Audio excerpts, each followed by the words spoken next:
બહુ મજા આવી. હા, કાલ તો બહુ સરસ. કાલ તો મને આનોય ફોન આવ્યો રાત્રે કે બહુ સરસ હતું, હું સાંભળું છું.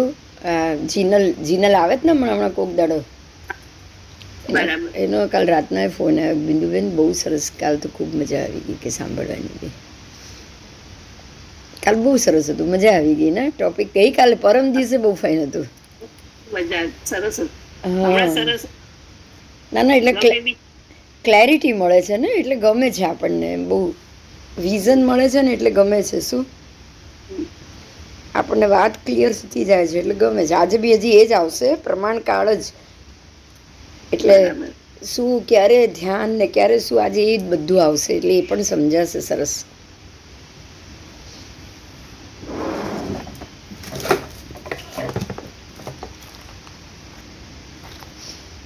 બોલો, આજે એટલે કેટલા વાગ્યા સુધી કોઈને વહેલું જવાનું કરવાનું કંઈ હોય તો કહી દેજો.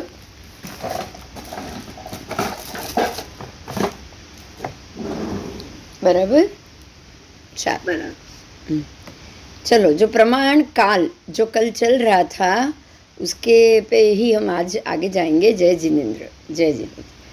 तो हमने ये देखा कि जब भी पूर्व दिशा में जब छाया जा रही है, विजय मुहूर्त चल रहा है, उस समय को दिन का अंतिम प्रहर बताया गया है। अब दिन का अंतिम प्रहर, उस हिसाब से हमने ये देखा कि प्रमाण काल में दिन काल, रात्रि काल, ये दो मुख्य काल है।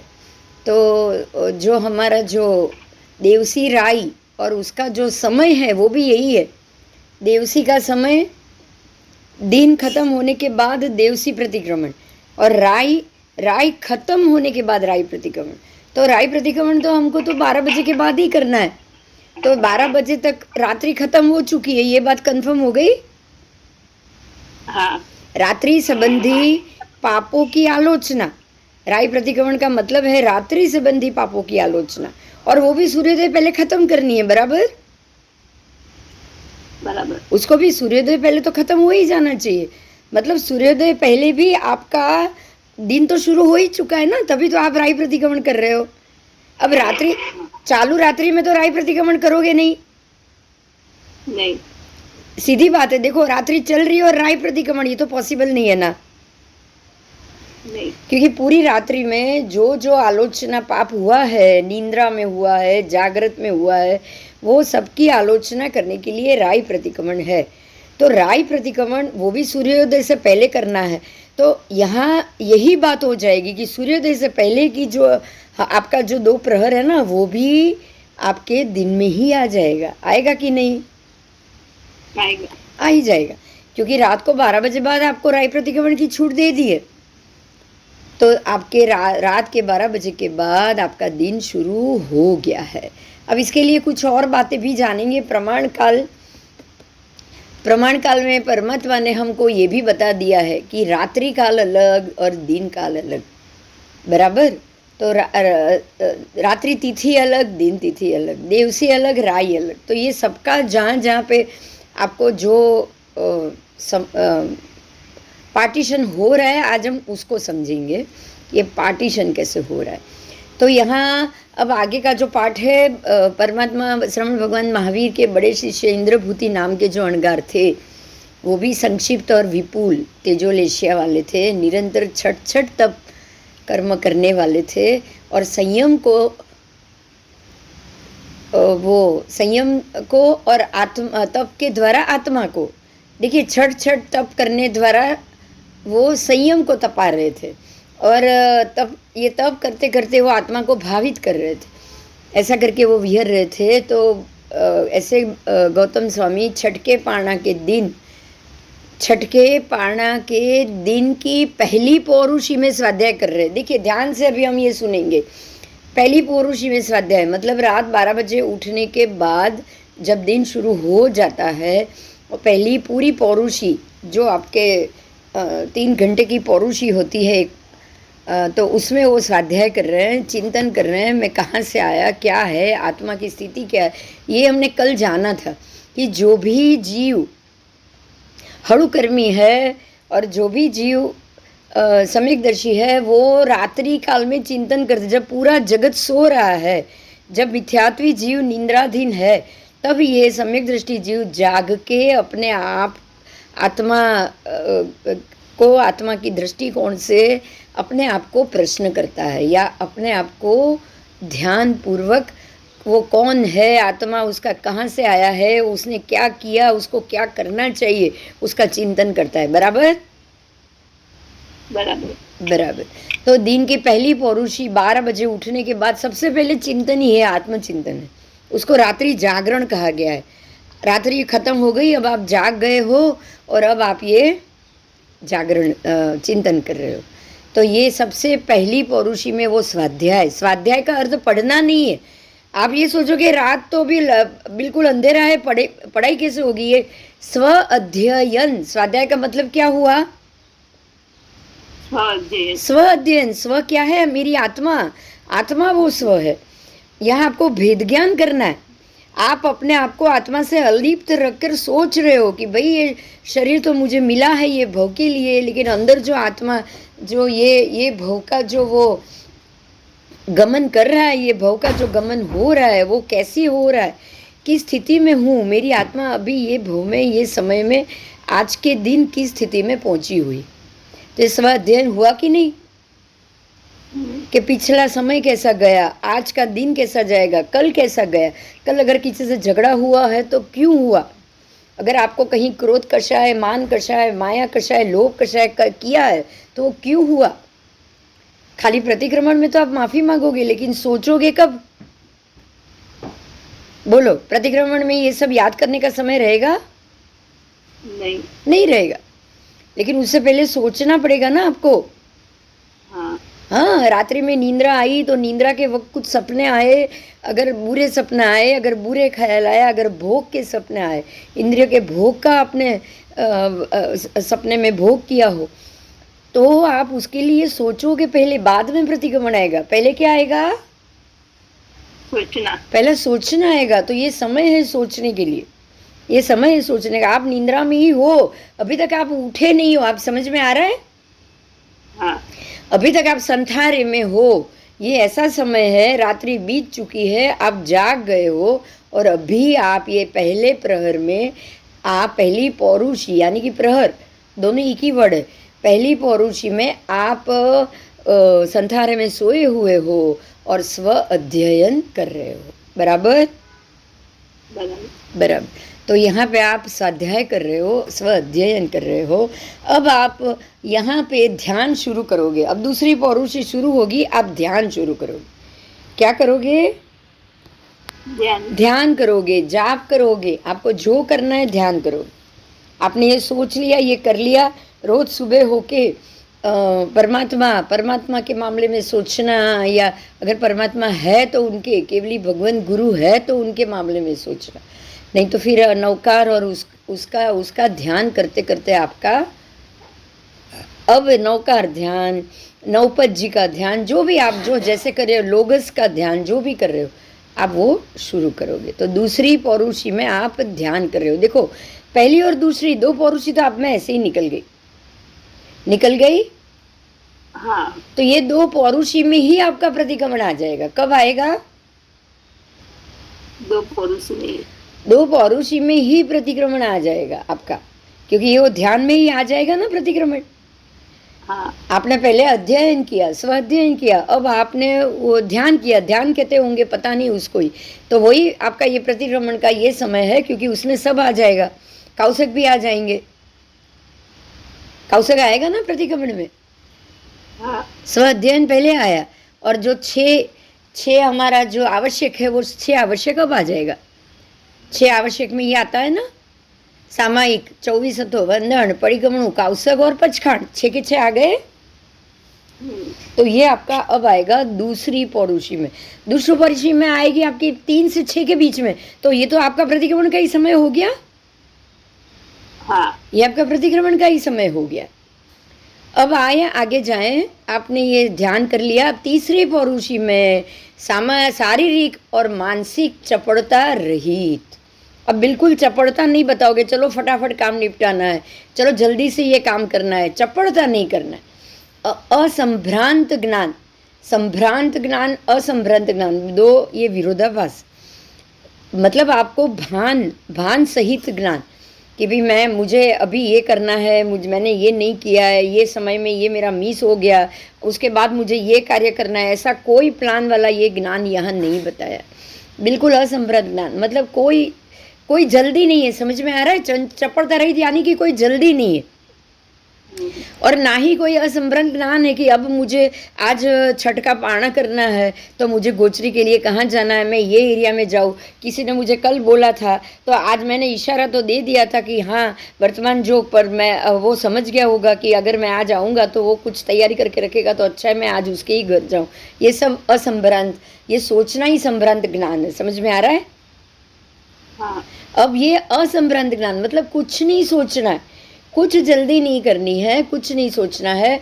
और अभी गौतम भगवंत अभी मुपत्ति का परिलेहन करेंगे। उन्होंने परिलेहन किया, उसके बाद भोजन करने के पात्र, देखो भोजन करने के पात्र का परिलेहन अब आया, इससे पहले नहीं आया है, क्योंकि दिन अब उठेगा ना 6 बजे बाद ना। हाँ। 6 बजे बाद दिन खुल गया है आपका, सूर्योदय नहीं हुआ है लेकिन प्रकाश खुल गया है। तो अब भोजन करने के पात्र का परिलेहन और वस्त्र परिलेहन अब आया, क्योंकि वस्त्र पूरा खोलना, उसको देखना, सब तरह से चेक करना, तो वो तो दिन खुलने के बाद ही हो पाएगा। तो यहाँ वस्त्र परिलेहन, पात्र परिलेहन कर हो गया।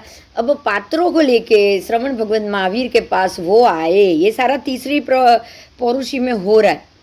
वो आए और भगवान के पास आए, उन्होंने भगवान को वंदन किया, और वंदन करके गौतम स्वामी ने कहा कि हे भगवान, आज मुझे छठ का पारणा करना है, तो मैं आपकी आज्ञा हो तो मैं राजगृह नगर में पारणा की गोचरी लेने के लिए ऊंच, नीच और मध्यम तीनों कुलों में, देखो उच्च कुल में भी, नीच कुल में भी और मध्यम कुल में, मैं तीनों कुलों में भिक्षा लेने के लिए जाने की इच्छा कर रहा हूँ।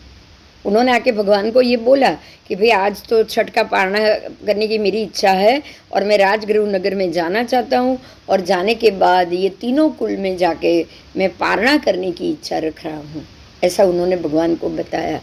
और परमात्मा ने, क्योंकि गुरु की आज्ञा लेनी जरूरी है, परमात्मा ने गौतम स्वामी को इतना ही कहा कि हे देवानुप्रिय, जैसे सुख लगे वैसा करो, कोई भी प्रतिबंध नहीं करो। मतलब आप अपने आप को जैसे ही सुख लगे, शरीर का जैसा सुख लगे वैसा आप करो, कोई भी प्रतिबंध आप मत करो, बिना प्रतिबंध के जैसे शरीर को सुख लगे, जैसा ही आपको सुख लगे वैसा आप करो।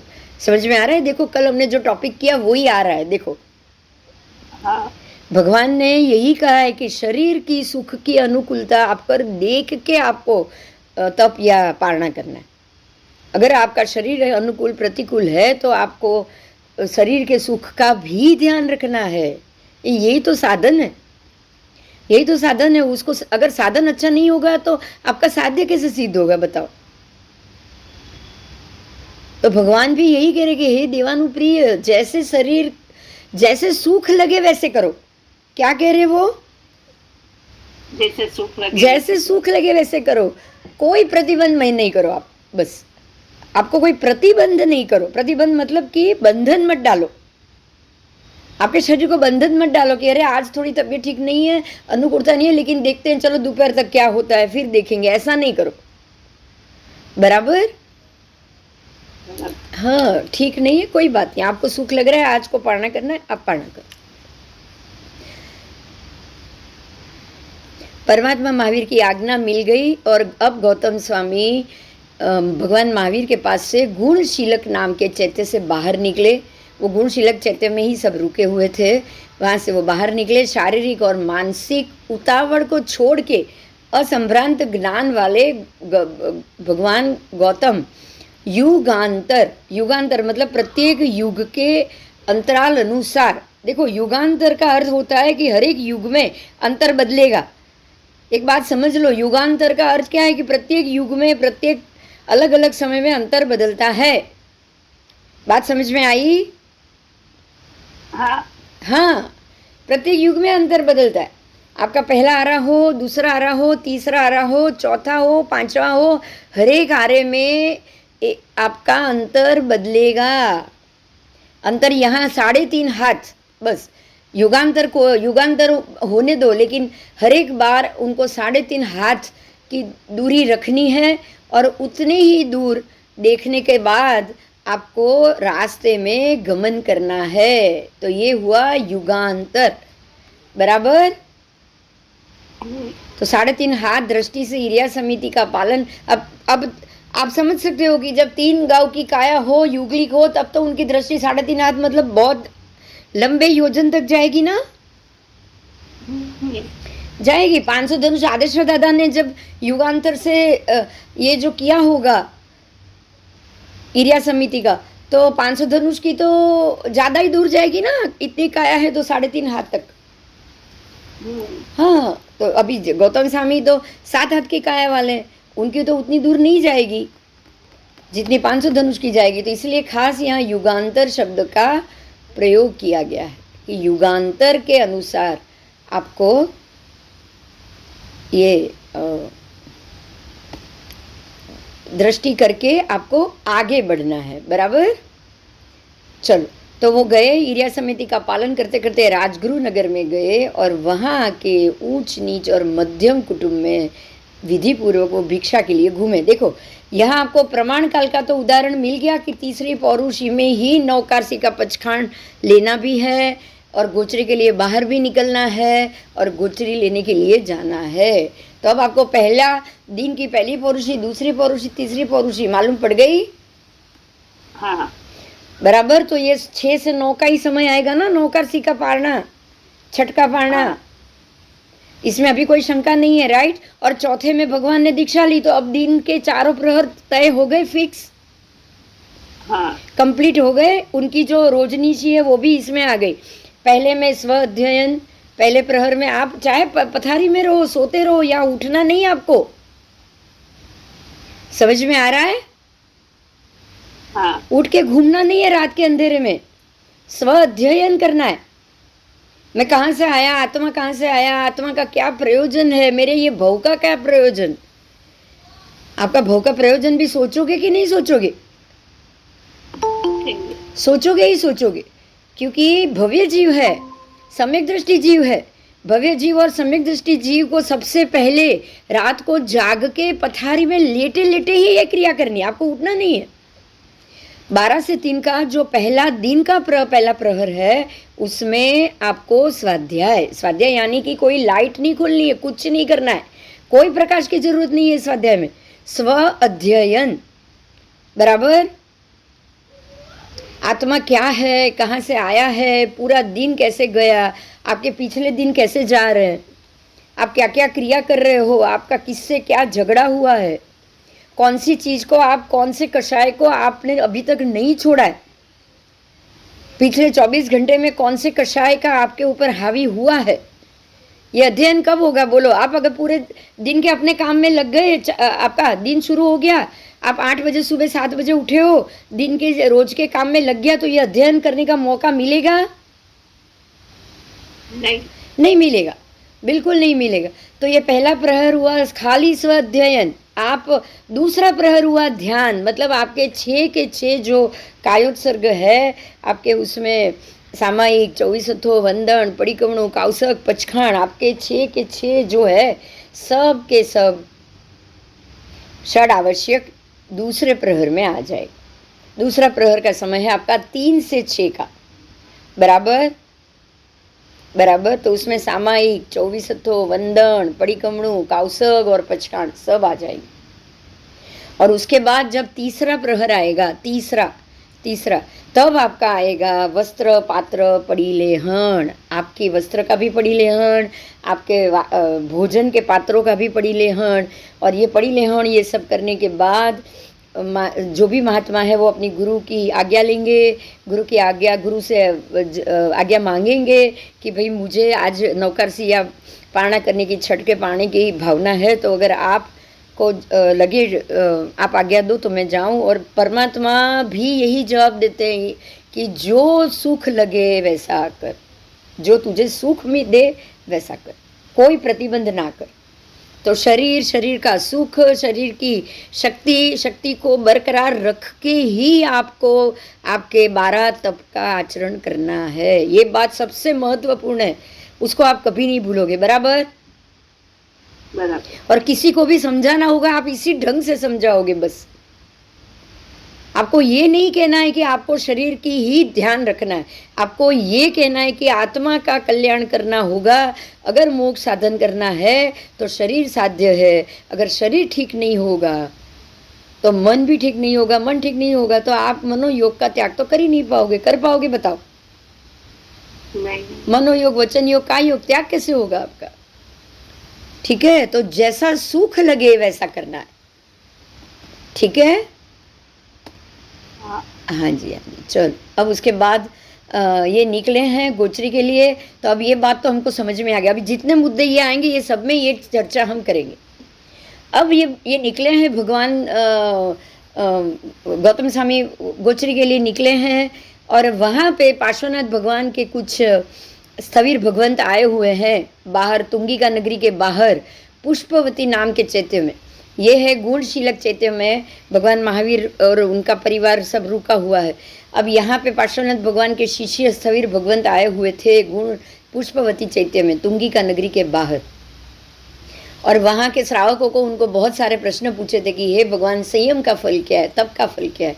और वो स्थविर भगवंतों ने श्रवण पासकों को जवाब भी दिया था कि हे आर्य, आश्रव रहित रहना ही संयम का फल है और कर्म का नाश करना तप का फल है। देखो अब देखो यहाँ देखो, आपको पूरा का पूरा ये दो एक ही सेंटेंस में आपको क्या चीज़ आपके कर्म का नाश कर रहा है और क्या चीज़ आपको संयम में मजबूत बना रही है, वो पूरा क्लियर हो चुका है एक ही लाइन में। किसी को समझ में आया तो आप मुझे बताओ कि ये क्या बात है। आपको बिल्कुल क्लैरिटी से जवाब दिया है यहाँ पे। समझ में आया है? हाँ, भक्ति संयम, आश्रव रहित रहना संयम का फल। मतलब अगर आपके अंदर संयम है, अगर आप संयमित हो, अगर आप विवेकी हो, अगर आप सम्यक दर्शन सहित हो और आप अपने आप को संयम से अपनी जिंदगी को आप आगे लेके जा रहे हो, तो आप आश्रव रहित ही हो पाओगे। बात समझ में आ रही है? आप नए कर्मों को आने से रोक रहे हो। मतलब अभी आपके ऊपर कोई कर्मबंध नहीं हो रहा है, तो आप अगर कर्मबंध नहीं हो रहा है तो आप सम्यक दर्शनी हुए। हाँ। तो आश्रव रहित रहना सम्यक दर्शन की निशानी है। हाँ। समझ में आ रहा है? सम्यक दर्शन का क्या फल है? ये सम्यक दर्शन आत्मा के प्रदेशों और आत्मा के गुणों का वर्धक है। बराबर? बराबर। तो उससे आप आश्रव रहित रह पाओगे। और दूसरी बात सुनो अभी कि कर्म का नाश करना वो तप का फल। मतलब कि जो पौद्गलिक क्रिया है, जो आपके पुद्गल शरीर के ऊपर या आपके आत्म प्रदेशों के ऊपर जो पौद्गलिक कार्मण वर्गणा लगी हुई है, देखिए यहाँ कितना क्लियर है। तो वो देखो, पौद्गलिक वर्गणा को निकालने के लिए पुद्गल से ही क्रिया करनी पड़ेगी। बात समझ में आई? अगर आपको आपके पौद्गलिक वर्गणा को हटानी होगी, कर्म का नाश करना है, आत्मा पे लगे कर्मों का अगर नाश करना होगा, तो तप आदि 12 प्रकार के तप क्या चाहिए? तब आपको 12 प्रकार के तप। 12 प्रकार के तप। एक ही खाली तप यानी उपवास तप ऐसा नहीं है, लेकिन 12 के 12, 6 अभ्यंतर 6 बाह्य, ये 12 प्रकार के तप आपके संचित कर्मों को हटाते हैं। देखो ये बहुत क्लियर है बात। शरीर के ऊपर पौद्गलिक अगर वर्गणा है तो उसको निकालने के लिए आपको शरीर से ही 12 प्रकार के तप का आचरण करना ही पड़ेगा। और अगर संयम सम्यक दर्शन लेकर बैठे होंगे तो आपके ऊपर के कर्म निकल जाएंगे, ये पॉसिबल नहीं है। सम्यक दर्शन होगा, सम्यक दर्शनी होंगे तो आपको आश्रव रहित रहना है। मतलब अब नए पुद्गल कर्म आपके ऊपर नहीं लगेंगे। समझ में आ रही है बात? आपके ऊपर नई कर्मण वर्गणा नहीं लगेगी, और नई नहीं लग रही है, इसलिए हर एक सम्यक दर्शनी अपने आप को या चौवियार कराएगा या फिर उणोदरी तप कराएगा।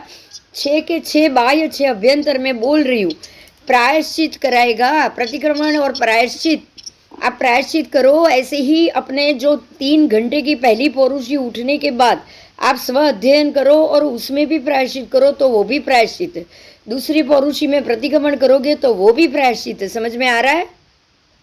हाँ हाँ। उसके बाद विनय, विनय करना है। विनय किनका करोगे?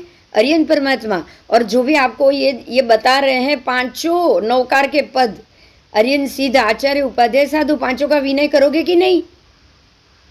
हाँ उसके बाद आगम का विनय करोगे ना?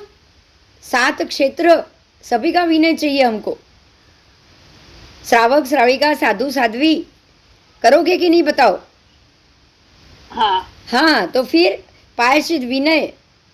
अब व्यावच करनी है, जो ग्लान है उसकी व्यावच। व्यावच किसकी करनी है बोलो? आप घर में माता पिता ग्लान पड़े हैं या कोई उठ के पानी का ग्लास नहीं दे ले रहे हैं और आप जाके महात्मा की व्यावच करोगे इनको घर पे ऐसे ही छोड़ के, तो भी नहीं चलेगा ना। नहीं, प्रत्येक जीव मात्र की व्यावच होनी चाहिए। तो व्यावच, प्रायश्चित, विनय, व्यावच और स्वाध्याय, सज्जाय। स्वाध्याय, सज्जाय का मतलब स्तवनादि गुण गाना। सज्जाय वही है ना? हाँ हाँ, तहेव सज्जाओ। फिर झाणम उसक गोवीय, मतलब कौसक, ध्यान और कौसक। ध्यान करना, कौसक करना यानी प्रतिक्रमण करना, कौसक करना, लोगस का कौसक करना, माला गिनना, जाप करना, ये सब उसमें आ जाता है। बरोबर? तो ध्यान और कौसक, ध्यान भी करो और कौसक भी करो। तो ये 6 आपके अभ्यंतर तप हुए। ये 6 के 6 अभ्यंतर। और बाह्य है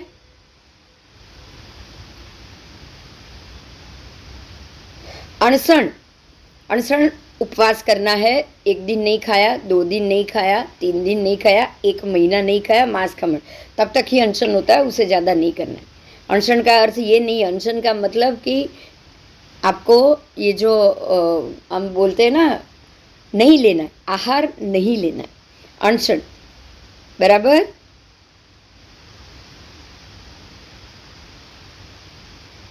उणोदरी, उणोदरी मतलब कम खाना, कुछ ही कोलिए खाना।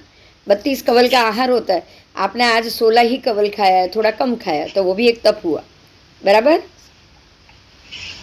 फिर वृत्ति संक्षेप, अगर कितनी भी चीज़ बनी हो, मैं 6 या 7 चीज़ से ज़्यादा नहीं खाऊंगा या नहीं खाऊंगी, मैं दिन में इतनी ही चीज़ खाऊंगी। आप घर में चाहे 10 चीज़ बनी है, आप एक थाली के अंदर ले लो, 5 लो, 7 लो, 8 लो, बस 1 लो, 2 लो, जो जो जो तय किया उतनी लो। हमेशा के लिए ये ले लोगे तो भी बहुत अच्छा है कि हमेशा के लिए मैं 5 या 6 चीज़ या 7 चीज़ें लूँगी। तो जब भी अगर कहीं खाना बना है या जमणवार हुआ है या शादी ब्याह में गए हो और वहाँ 200-200 चीज़ बनी हो, तो भी आपको सिर्फ 7 का ही दोष लगेगा। तो ये बहुत अच्छी बात है, आप सारे दोष से मुक्त हो जाओ। तो अनशन, उणोदरी, वृत्ति संक्षेप। उसके बाद रस त्याग। रस त्याग है। रस त्याग के लिए अब हम लोग कभी कभी खाली ये ले लेते हैं कि विगय त्याग, रस त्याग, विगय त्याग। रस त्याग का मतलब ही अलग है। रस त्याग में आप रखो खाने के लिए, भाई मीठी चीज़ जो बहुत भाती है उसको लास्ट में खाऊं ताकि वो स्वाद रहेगा, पहले दूसरी चीज़ खा लूँ। रस त्याग का अर्थ है कि हर चीज़ को आप साथ में मिक्स करके खाओ, स्वाद है उसका त्याग करना है आपको। ठीक है? तो रस त्याग। काय क्लेशो, संलीनता, ये 2 चीज़ें। काया क्लेश, काय को क्लेश करना। काय को क्लेश करना मतलब उसको कष्ट देना। बिना चप्पल घूमो वो काय क्लेश होगा। क्या होगा बताओ? बिना चप्पल घूमोगे क्या होगा? हाँ, वही तो काया को क्लेश ऐसे देना है। समझ में आ रहा है? काया को क्लेश ऐसे देना है कि भाई बिना चप्पल घूमो या फिर कौसक खड़े होके करो, माला खड़े होके गिनो, ये काय क्लेश हुआ। और लोच करो, ये काय क्लेश हुआ। ये काय क्लेश हुआ, बराबर। हाँ, और संलीनता मतलब अंगोपांग को संकोच के रखो, अंगोपांग को संकोच के हर जगह रखना है। ऐसा नहीं उठते बैठते किसी की नज़र ना पड़े, आपके कारण किसी और को व्याख्यान में जाओ और ऐसे उद्भट वेश पहना है तो ये अंगोपांग संलीन करके नहीं रखा है। समझ में आ गया? वेश उद्भट पहना है या फिर पहना है या ड्रेस या तो साड़ी का छेड़ा भी बार बार गिर जाए तो ये अच्छी बात नहीं है, संलीनता नहीं हुई। तो ये बाह्य प्रकार के तप है, और ये बाह्य प्रकार के तप करने से आपके मन को भी संयम मिलेगा और आप सामने वाले को भी संयम से भाषित कर पाओगे। तो ये क्रिया करने से कर्म बंध घटता है, ध्यान रखो, ये क्रिया करने से ही कर्म बंध घटेगा। क्यों? क्योंकि कार्मण वर्गणा भी पौद्गलिक है और ये क्रिया भी आप पौद्गल द्वारा ही कर पाओगे, बराबर। तो आपको ये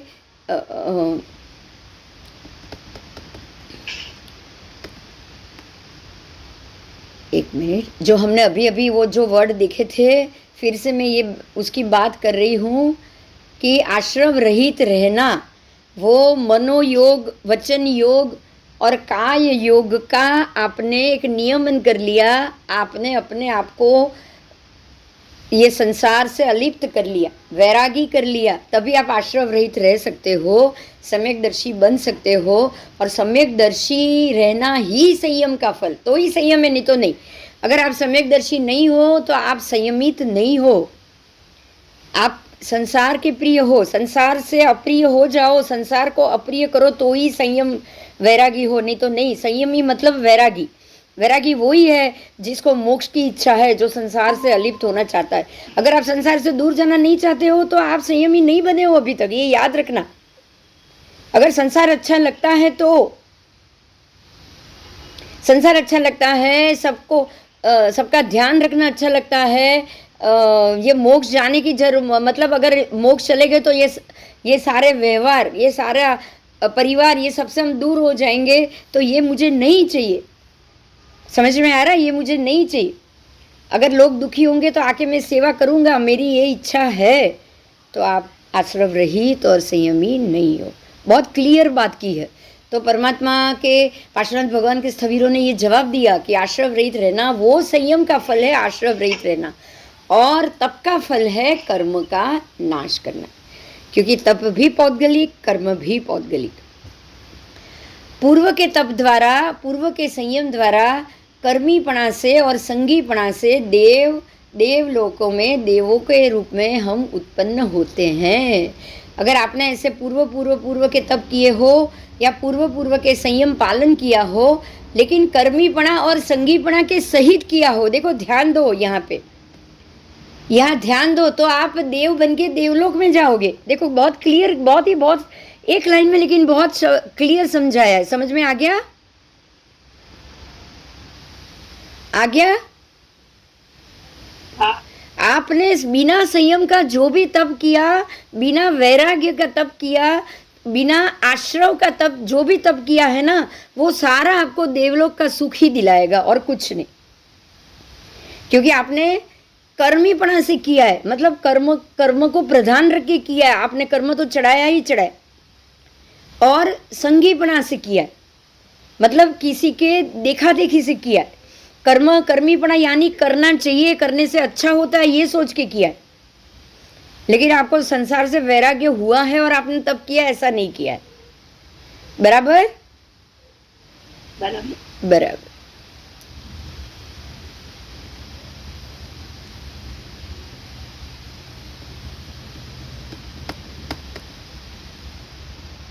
तो उन्होंने पूछा गौतम स्वामी को कि भाई इन्होंने मुझे ये बताया है, ऐसी बात बताई है, तो क्या ये सच है? क्या ये सच है? तो ये बात सुनने के बाद गौतम स्वामी को भी जिज्ञासा हुई, और वो बात पूछने के लिए, वो जानने के लिए, ज़्यादा जानने के लिए, तो वो तो भगवान के पास ही आए। उनको तो भगवान के पास ही जाके, आपको तो ये पता है गौतम स्वामी को तो सारे सवालों के जवाब भगवान से ही पूछने थे। बोलो, पूछने थे कि नहीं? हाँ। हाँ, बच्चे बन के वो सवाल करते थे भगवान से। तो वो जल्दी जल्दी से भगवान के पास आए। इरिया समिति धीरे धीरे, जल्दी तो उन्होंने कुछ नहीं किया है, वो बिल्कुल धीरे धीरे इरिया समिति का पालन करते हुए अपने चैत्य में, गुणशीलक चैत्य में श्रवण भगवंत महावीर के पास आए। आने के बाद उन्होंने उनके पास जो जो सवाल के जवाब सवाल मिले थे, वो सवाल के जवाब उन्होंने बाद में पूछे। पहले तो जो गए गमना गमने करना पड़ता है, आने जाने के अतिचारों का चिंतन करना पड़ता है, और भिक्षा लेते वक्त अगर कोई दोष का हुआ हो तो उसकी आलोचना लेनी पड़ती। तो उन्होंने ये किया, लाए हुए आहार और जो पानी जो लाए थे वो भगवान श्रवण भगवान महावीर की दृष्टि में उन्होंने लाया, उनको दिखाया। दिखाने के बाद उन्होंने ये सवाल किया भगवान से कि भाई ऐसा ऐसा ऐसा सब पूछ रहे थे कि क्या ये सही है। तब भगवान ने कहा कि हाँ गौतम, ये बात भी श्रवण भगवान पार्श्वनाथ भगवान के ही साधु हैं, और वो भी भगवान पार्श्वनाथ भगवान की बताई हुई बात ही आपको बता रहे थे। चलो, समझ में आ गया? हाँ, तो ये एक और सवाल था। चलो अब आगे जाएंगे। परमात्मा की दीक्षा और उसकी तो चर्चा हमने की थी ना पहले। हाँ, उन्होंने क्या प्रतिज्ञा ली वो तो पहले हो चुका है। ये पेज वापस आया इसलिए।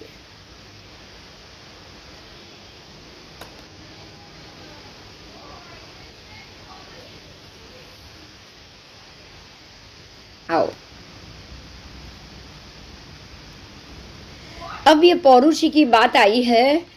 पौरुष ये है भगवान, प्रश्न किया गया है, सुदर्शन सेठ ने प्रश्न किया है, भगवान दिन की और रात्रि को 4.5 मुहूर्त की उत्कृष्ट पौरुषी। जैसे दिन बड़ा होगा तो 4 विभाग, ये हम पहले चर्चा कर चुके हैं, लेकिन फिर भी अभी मैं बता रही हूँ। जो 14 घंटा और 24 मिनट आज के हिसाब से जो समय है, उसकी अगर 4 पौरुषी करोगे तो 4.5 मुहूर्त की एक पौरुषी होगी, क्योंकि समय ज़्यादा हो गया ना। और जो 3 सामने 9 घंटे और 36 मिनट, उसके जब 4 पौरुषी होंगे तो वो 3-3 मुहूर्त की एक पौरुषी होगी। समझ में आया? हाँ, तो ये पौरुषी कैसे घटती है बढ़ती है? तो भगवान ने जवाब दिया, हे सुदर्शन, जब दिन और रात्रि को जब भी 4.5 मुहूर्त की उत्कृष्ट पौरुषी होती है, तब मुहूर्त के 122वें भाग जितनी पौरुषी, पूरे मुहूर्त के 122वें भाग जितनी घटते घटते घटते घटते दिन छोटा होता जाएगा, रात्रि बढ़ती जाएगी, बराबर। और जब उल्टा होगा तब 122 एक मुहूर्त के 122वें भाग जितनी पौरुषी घटते घटते रात्रि बढ़ती जाएगी। ठीक है, दिन घटेगा तो रात्रि बढ़ेगी ना सामने। तो इसीलिए 18 मुहूर्त का जब सबसे बड़ा दिन होगा और 12 मुहूर्त की रात्रि होगी छोटी, तो 18 मुहूर्त का दिन यानी कि 14 घंटा 24 मिनट का दिन, और 12 मुहूर्त की रात्रि यानी 9 घंटे 36 मिनट की रात्रि। जब ये समय होगा तब 4.5 मुहूर्त की एक पौरुषी होगी। और उससे उल्टा जब होगा तब यही चीज़ को आपको उल्टा समझ लेना। 18 मुहूर्त की रात्रि हो और 12 मुहूर्त का दिन हो, तब यही चीज़ को 4.5 मुहूर्त की उत्कृष्ट पौरुषी रात्रि की हो जाएगी, और घटती हुई 3 मुहूर्त की उत्कृष्ट जघन्य पौरुषी दिन की हो जाएगी। अब यही सवाल किया है, तो भगवान को पूछा है कि 18 मुहूर्त का बड़ा दिन और 12 मुहूर्त की छोटी रात्रि कब होती है? तो भगवान कह रहे हैं कि आषाढ़ी पूनम के दिन 18 मुहूर्त का दिन और 12 मुहूर्त की रात्रि होती है। देखो, हमारे में पूनम फिक्स के गई है, यहाँ पे ध्यान दीजिए, बड़ी बात है ये। इन लोगों ने कब कहा है सबसे लॉन्गेस्ट डे? आज के साइंस लॉन्गेस्ट डे कब कह रहा है? मालूम है किसी को? हाँ, 22 सितंबर। नहीं, 22 सितंबर नहीं, उन्होंने लॉन्गेस्ट डे बोला 21 जून, 21 जून। कब बोला? 21 जून। अब आप देखिए, हर 21 जून के दिन ही क्या पौरुष अपनी आषाढ़ी पूनम आती है? हाँ, नहीं। नहीं, तो अब भगवान ने कहा आषाढ़ी पूनम को है, तो आप हमको तो आषाढ़ी पूनम तो फिक्स हर बार आएगी कि नहीं? सेम आषाढ़ी पूनम भी हर साल आएगी, 21 जून भी हर साल आएगी, लेकिन क्या ये दोनों दिन हर साल सेम आते हैं? नहीं। एक ही दिन नहीं आते हैं। तो अब हम किस दिन मानेंगे? आषाढ़ी पूनम के दिन या 21 जून के दिन? आषाढ़ी पूनम के दिन। सब ध्यान में आया? हमको 21 जून को नहीं मानना है, क्योंकि वो तो उसके दिन तो कोई भी तिथि कभी भी आगे पीछे हो सकती है, होती है ना? एक सवाल। हाँ एक सवाल। हाँ, अधिक मास हो तो? अधिक महीना हो या कुछ भी हो, अधिक महीना होगा तो आगे के जो 2.5 साल का गणित है वही धीरे धीरे पीछे गया है ना? बोलो। देखिए, एक यहाँ पे एक मुद्दा समझिए, हर एक पूर्णिमा का नक्षत्र फिक्स होता है, बराबर? हाँ, बराबर। तो अधिक महीना होगा ना, तो भी आषाढ़ी पूनम तो उत्तराषाढ़ा नक्षत्र में ही होगी। आषाढ़ है तो 2 आषाढ़ होगी तो भी उत्तराषाढ़ा में ही होगी। आगे का जो अधिक महीना है ना, वो आगे के पूर्णिमा कर लेगा, लेकिन आषाढ़ी पूनम तो उत्तराषाढ़ा में ही होगी, वो फिक्स है। मतलब क्या हुआ कि आगे के 2.5 साल में 1 महीना एडजस्ट हुआ है ना? देखिए, हर साल में 12 दिन फर्क आता है, 354 दिन चंद्र संवत्सर के और 366 दिन सूर्य संवत्सर के, एक वर्ष के, बराबर? आप जनवरी फरवरी या सूर्य के 5 वर्ष गिनोगे तो 366 दिन होंगे एक वर्ष के, और चंद्र के 12 महीना हम कार्तक माक्षर गिनेंगे तो 354 होंगे। कितने होंगे? 54। तो कितने दिन का फर्क हुआ? 12। एक साल का 12 दिन, दूसरे साल का और 12, 24 दिन। तो जैसे जैसे 24 दिन आए, आप आगे आगे गए हो ना? हाँ। 354 मतलब 12 दिन आगे निकल गया पहला साल। अब दूसरे साल में और 12 दिन आगे निकल गए। समझ में आ रहा है? और तीसरे साल के 6 महीने के और 6 दिन, तो 30 दिन आप आगे निकल गए हो। आपकी आषाढ़ी पूनम तो पहले साल में भी यही थी ना? तो अधिक महीना तो वो जो आगे निकले उसी में समा गया है। देखो, मैं फिर से बोल रही हूँ, समझो, ध्यान से समझो। मान लो कि ये सबसे पहली आषाढ़ी पूनम है, तो आषाढ़ी पूनम, देखो ये आषाढ़ी पूनम है, आपको ये समझना है। अब दूसरे साल में 12 दिन आगे आषाढ़ी पूनम गई, उसके दूसरे साल तक 2 वर्ष के बाद 24 दिन आगे आषाढ़ी पूनम गई। हाँ। मतलब आपका जो टारगेट है पहले साल का तो यही पे है ना? और तीसरे में एक अधिक महीना आ गया, 6 दिन, मतलब 30 दिन हो गया, तो अब आषाढ़ी पूनम वापस यही आ जाएगी। हाँ। 1 महीना बढ़ा तो आपकी आषाढ़ी पूनम तो वही आ जाएगी ना, जब पहले साल पे खड़े थे। आई कि नहीं? हाँ, भाई। तो अब तो कोई प्रॉब्लम हुआ ही नहीं, उल्टा सॉल्व हो गया। समझ में आया? हाँ। आपका अधिक महीना जब भी पड़े, आपका आषाढ़ महीना, हर एक महीने की पूनम फिक्स नक्षत्र में ही आएगी, बराबर? हर एक महीने के 2 नक्षत्र फिक्स बोले, और आषाढ़ी पूनम आषाढ़ महीने के 3 नक्षत्र बोले। कितने? 3 नक्षत्र। कौन से? मूल, पूर्वाषाढ़ा, उत्तराषाढ़ा। कौन से 3 नक्षत्र? मूल, पूर्वाषाढ़ा, उत्तराषाढ़ा। तो अगर पहली पूनम मूल में आ गई तो अधिक महीना आ जाएगा। हाँ। और उत्तराषाढ़ा में तीसरे में आया तो नॉर्मल। हाँ, तो वो नॉर्मल। अब क्लियर हो गया? हाँ। तो आपके जब भी आषाढ़ी पूनम के दिन, यानी कि उत्तराषाढ़ा नक्षत्र में जब भी चंद्र होगा, उत्तराषाढ़ा में पूर्वाषाढ़ा, उत्तराषाढ़ा में चंद्र होगा और आगे पुष्य में सूर्य होगा, तभी आषाढ़ी पूनम होगी और उसी वक्त लॉन्गेस्ट डे होगा। ये याद रखना बस, हमको और कुछ नहीं याद रखना, हमको 21 जून याद नहीं रखनी है। समझ में आ गया? हाँ हाँ। और अब उससे उल्टा पोष की पूनम, उसमें लॉन्गेस्ट नाइट होगी, सबसे लंबी रात्रि होगी।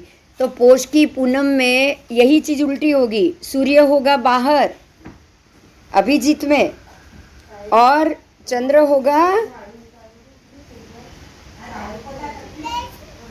पुष्य में। चंद्र कहाँ होगा? पुष्य नक्षत्र में, तभी ये पोष की पूनम होगी। बराबर? बस चलो, तो उस दिन सबसे छोटा दिन और लंबी रात्रि होगी। अच्छा, ये तो हो गए 6-6 महीने के अंतर में। अब दोनों सब सम कब हो गए? तो भगवान ने बोला है जैसे ये 2 जंक्शन है वैसे और 2 जंक्शन आएगा, जो ये इससे 3 महीने बाद, यानी कि आषाढ़ी पूनम को लॉन्गेस्ट डे, अब बराबर 3 महीना जाने दो, आषाढ़, श्रावण, भादरवा, आसो। तो आसो की पूनम के दिन भी सरखा, रात भी सरखी, और ऐसे पोष महीने में लॉन्गेस्ट नाइट हो गई। तो अब 3 महीने और जाने दो, पोष के बाद महाफागण चैत्र, तो चैत्री पूनम आएगी ना अभी। हाँ, तो उस दिन, आज ही कल है चैत्री पूनम, कल होगी लॉन्गेस्ट, अरे दिन और रात सम बराबर। कल क्या होगा चैत्री पूनम के दिन?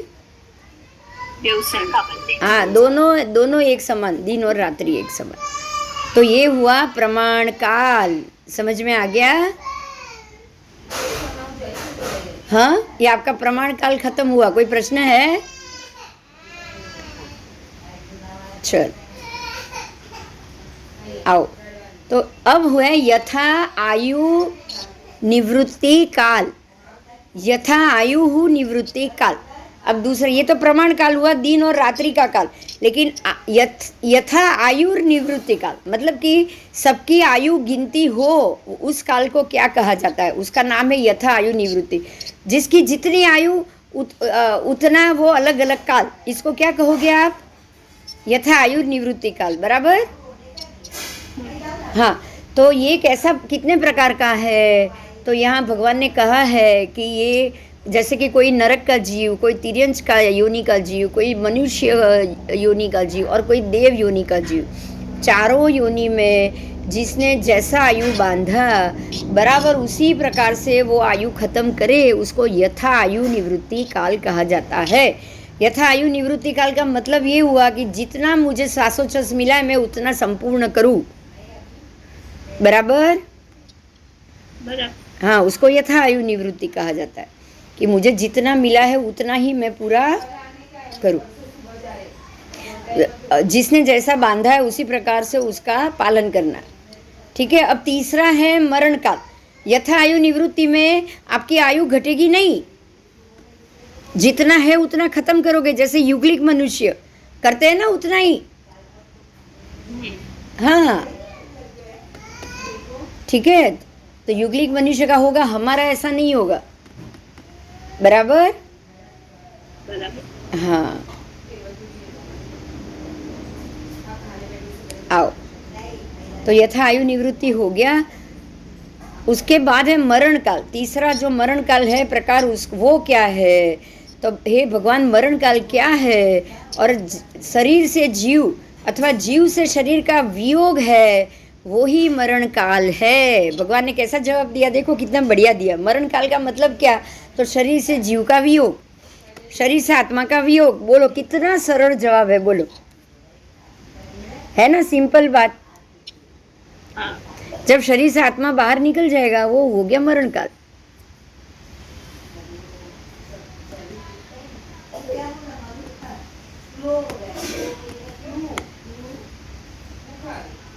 अब सबसे लास्ट अद्धा काल। हे भगवान, अद्धा काल क्या है? कितने प्रकार का है? तो अद्धा काल अनेक प्रकार का है। समय आवलिका से लेके ये आपका अनंत पुद्गल परावत काल तक भी ये अद्धा काल रहता है। बराबर? बराबर बराबर। चलो, ये काल समझ में आ गया? हाँ। अभी गौतम स्वामी की एक वापस बात की है कि गौतम स्वामी पाटलीखंड नगर में गए थे और वो नगर का महाराजा का नाम था सिद्धार्थ राजा। क्या नाम था? सिद्धार्थ राजा। और पाटलीखंड नगर में ये यहाँ पे जम्बू स्वामी ने प्रश्न किया है, उसका जवाब दे रहे भगवान कि सागर दत्त नाम के एक सार्थवा रहता था और उसकी गंगार दत्त नाम की पत्नी थी। बराबर, सागर दत्त नाम का एक सार्थवा था और गंगार दत्त नाम की उनकी एक पत्नी थी। संपूर्ण और निर्दोष 5 इंद्रिय से युक्त शरीर वाला उदुम्बर दत्त नाम का एक पुत्र था। उनका एक और पुत्र था, उसका नाम था उदुम्बर दत्त। और वो उस समय में भगवान महावीर स्वामी वनखंड उद्यान में पधारे और पाटलीखंड नगर में आए और वनखंड उद्यान में पधारे। और उस काल में, उस समय में गौतम स्वामी जी फिर से ये नगर में, पाटलीखंड नगर में छठ के पाने के लिए, गोचरी के लिए फिर से बाहर निकले और ये पाटलीखंड नगर के पूर्व दिशा के दरवाजे से उन्होंने प्रवेश किया। तो जैसे ही दरवाजे में से उन्होंने प्रवेश किया, उन्होंने एक पुरुष को देखा। एक ऐसा पुरुष जो अपने शरीर पे उसको खुजली का रोग हुआ था और कोढ़ भी निकला था, पेट बहुत बड़ा था उसको जलोदर भी हुआ था, भगंदर हर्ष जलोदर के रोग वाला था वो। कास, श्वास और सोजा भी था। कास मतलब कि दमा, श्वास यानी कि सांस चढ़ना फूलना, और सोजा, हाथ पैर में सोजा भी था, मोड़ू भी सूजित हो गया था, हाथ और पग भी फूल चुके थे और हाथ और पग की उंगलियां भी उसकी सड़ चुकी थी, नाक और कान भी सड़ गए थे। रस्सी और पस से उसका शरीर कचकच हो रहा था, अंदर से रस्सी पस सतत बाहर निकल रहा था और वो रस्सी और पस के अंदर से कृमि भी बाहर निकल रहे थे, क्योंकि ये जब पस हो जाए ना तो अंदर बड़े बड़े कीड़े हो जाते हैं हमारे शरीर में और अंदर घूमते रहते हैं। तो जब वो अंदर सड़वड़ होंगे ना, तब हमको उसकी पीड़ा और वेदना बहुत होती है। ऐसे घुमड़े हो गए थे जिसके अंदर से लहू और परु भी निकल रहे थे, फोड़े हुए थे, फोड़े में से भी लहू परु निकल रहे थे, उल्टी भी हो रही थी उसको, कृमि की भी उल्टी हो रही थी। बिल्कुल कष्टपूर्ण, दयाजनक और दीनता शब्दों में वो चीख रहा था, चिल्ला रहा था। उसके ऊपर मक्खियाँ भी भिन भिना रही थी और भयंकर वेदना से उसका सर फटा जा रहा था। उसने कुछ फटे हुए जो क्षण होते ना, कंतान, वो ओढ़ा था और भिक्षा का पात्र और पानी का पात्र लेकर वो घर घर पे जाके भिक्षा मांग रहा था, अपनी आजीविका का पालन कर रहा था। ऐसे में गौतम स्वामी भी हर घर दीक्षा के लिए निकले थे और ऊंच नीच मध्यम घरों में उन्होंने भिक्षा ली। वहाँ से वो शरण नगर से बाहर निकले, तब उसने ये आदमी को देखा। भगवान के पास वो वापस आए, आकर उन्होंने फिर से वही अपना जो इरिया समिति है वो उन्होंने की और उन्होंने ये पुरुष को देखा। देखने के बाद उन्होंने भगवान से पूछा कि मैंने आज ऐसे पुरुष को देखा जो अपने पूर्वकृत अशुभ कर्मों के कड़वे फल को भोगते हुए दुखपूर्ण जीवन व्यतीत कर रहा था। समझ में आया? परमात्मा को उन्होंने पूछा तो परमात्मा ने कहा कि ये अपने पूर्व कर्म के दुखों के उदय के कारण पीड़ित हुआ है और अभी वो अपने दुख के दिन को व्यतीत कर रहा है।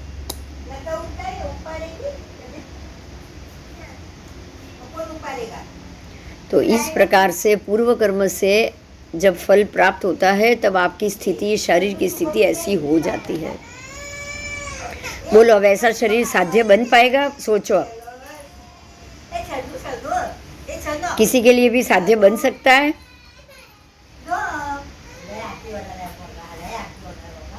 नहीं नहीं नहीं नहीं नहीं। चलो अब देखो, यहाँ 1014, 1016 ये गाथा है उत्तर झैणम सूत्र की। अब यहाँ पे मैं जो शब्द बोल रही हूँ ना उसको सुनिए।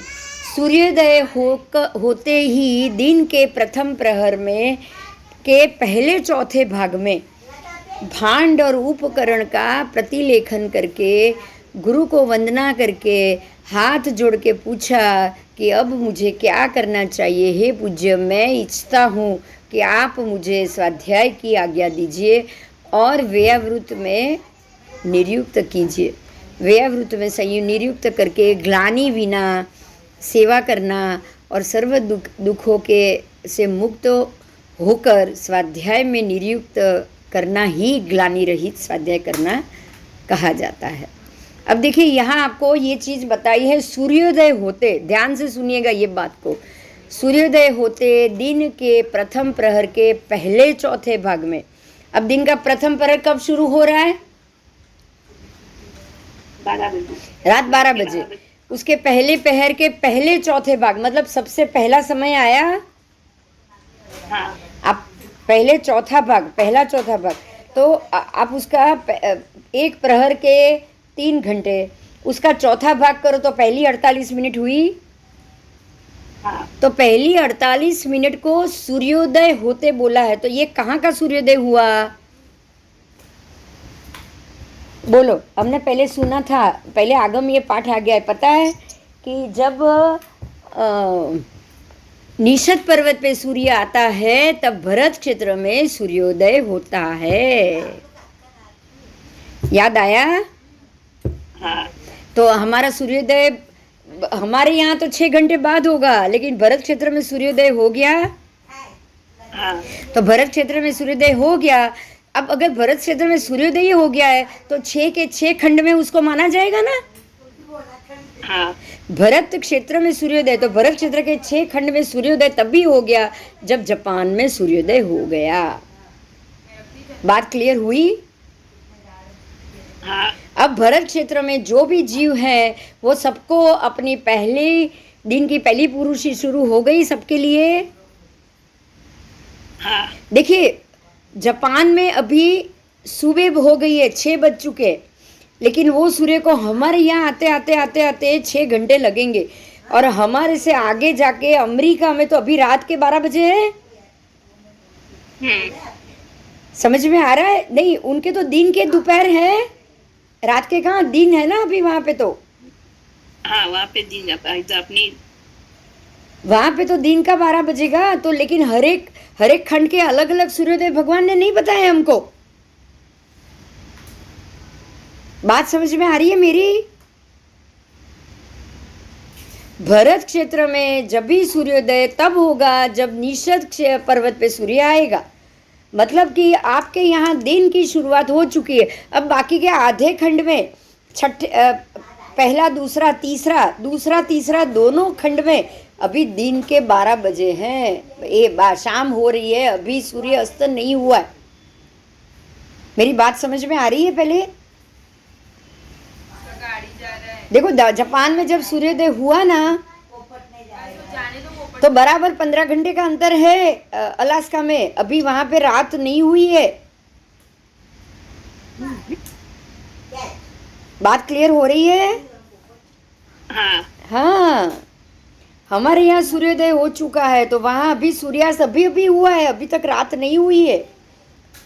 अगले दिन की भी रात होनी बाकी है। अगले दिन की रात खत्म नहीं हुई, आधी तो हो गई लेकिन आधी बाकी है ना खत्म होनी। फिर भी भरत क्षेत्र में सूर्योदय हो गया। भरत निषद पर्वत पे एक सूर्य आया है, भरत क्षेत्र के पहले खंड में सूर्योदय हुआ। दूसरा सूर्य नीलवंत पर्वत पे गया है, उसने अभी तक भरत क्षेत्र में संध्या का रात का समय लिया है। अभी भी भरत क्षेत्र के आपके दूसरे तीसरे खंड से वो सूर्य दिख रहा है। फिर भी हमारे यहाँ नया सूर्योदय बोल दिया। तो अभी आप क्या करोगे? जब भी निषद पर्वत पे सूर्योदय आएगा, हमारे मध्य खंड में क्या क्रिया होगी? परमात्मा ने मध्य खंड की ही क्रिया बताई, क्योंकि परमात्मा मध्य खंड में ही होते हैं। और कहीं परमात्मा होते हैं क्या? और कहीं जैन धर्म होता है क्या? ये बताओ। नहीं। तो आपके मध्य खंड की ही सारी क्रिया बताएंगे ना भगवान। हाँ, तो भगवान मध्य खंड की अपेक्षा से कह रहे हैं कि सूर्योदय हो गया और ये दिन का प्रथम प्रहर चल रहा है। तो दिन का प्रथम प्रहर सूर्योदय को होगा, ये मध्य खंड के लिए पॉसिबल नहीं है। मध्य खंड में तो ये दिन का प्रथम प्रहर मतलब रात के 12 से 3 सूर्योदय, निषद पे सूर्य आने के कारण जापान में सूर्योदय, भरत खंड में सूर्योदय हुआ है। मेरी बात क्लियर हुई? अभी तक हमारे यहाँ सूर्योदय नहीं होगा, लेकिन दिन का प्रथम प्रहर जरूर जरूर चालू हो जाएगा। हर एक खंड में अलग अलग सूर्योदय नहीं देखना है आपको। मेरी बात समझ में आ गई? हाँ हाँ, जापान में सूर्य उदित हुआ तब भी हमारा दिन शुरू हो गया, और सबसे दिन की पहली पौरुषी का पहला चरण भी शुरू हो गया। ठीक है? हाँ, हो गया। आओ,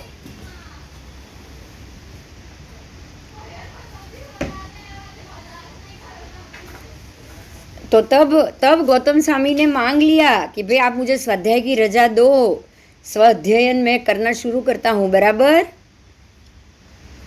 और व्यवृत सेवा में नियुक्त करो।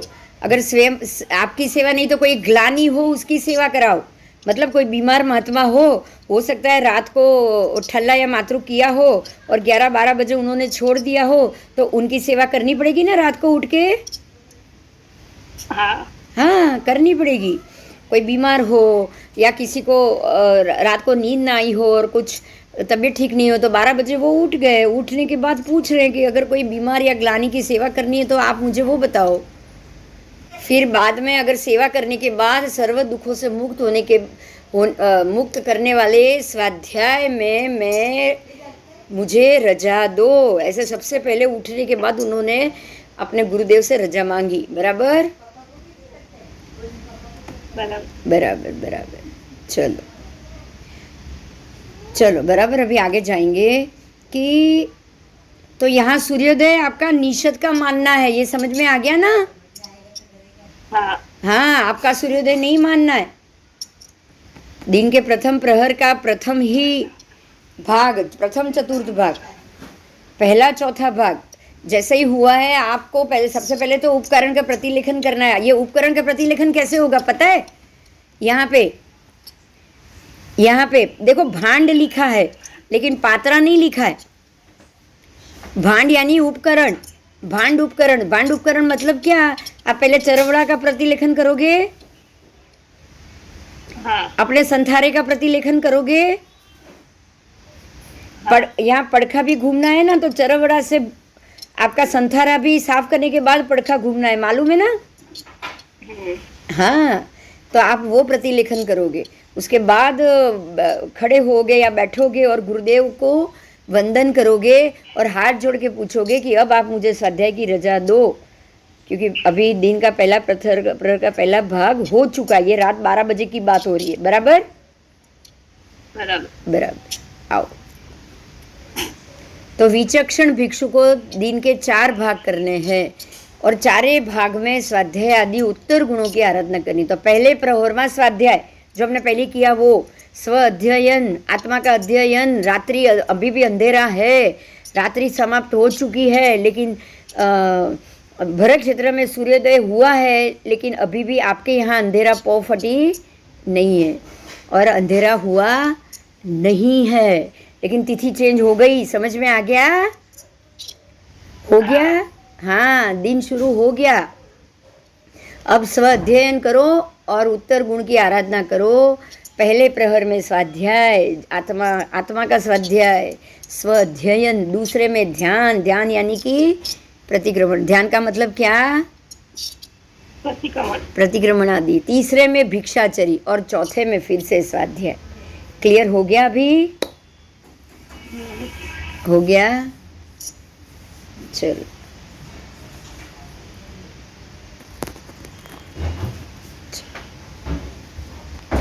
तो ये हुआ आपका दिन की 4 प्रहर में आपको क्या करना है।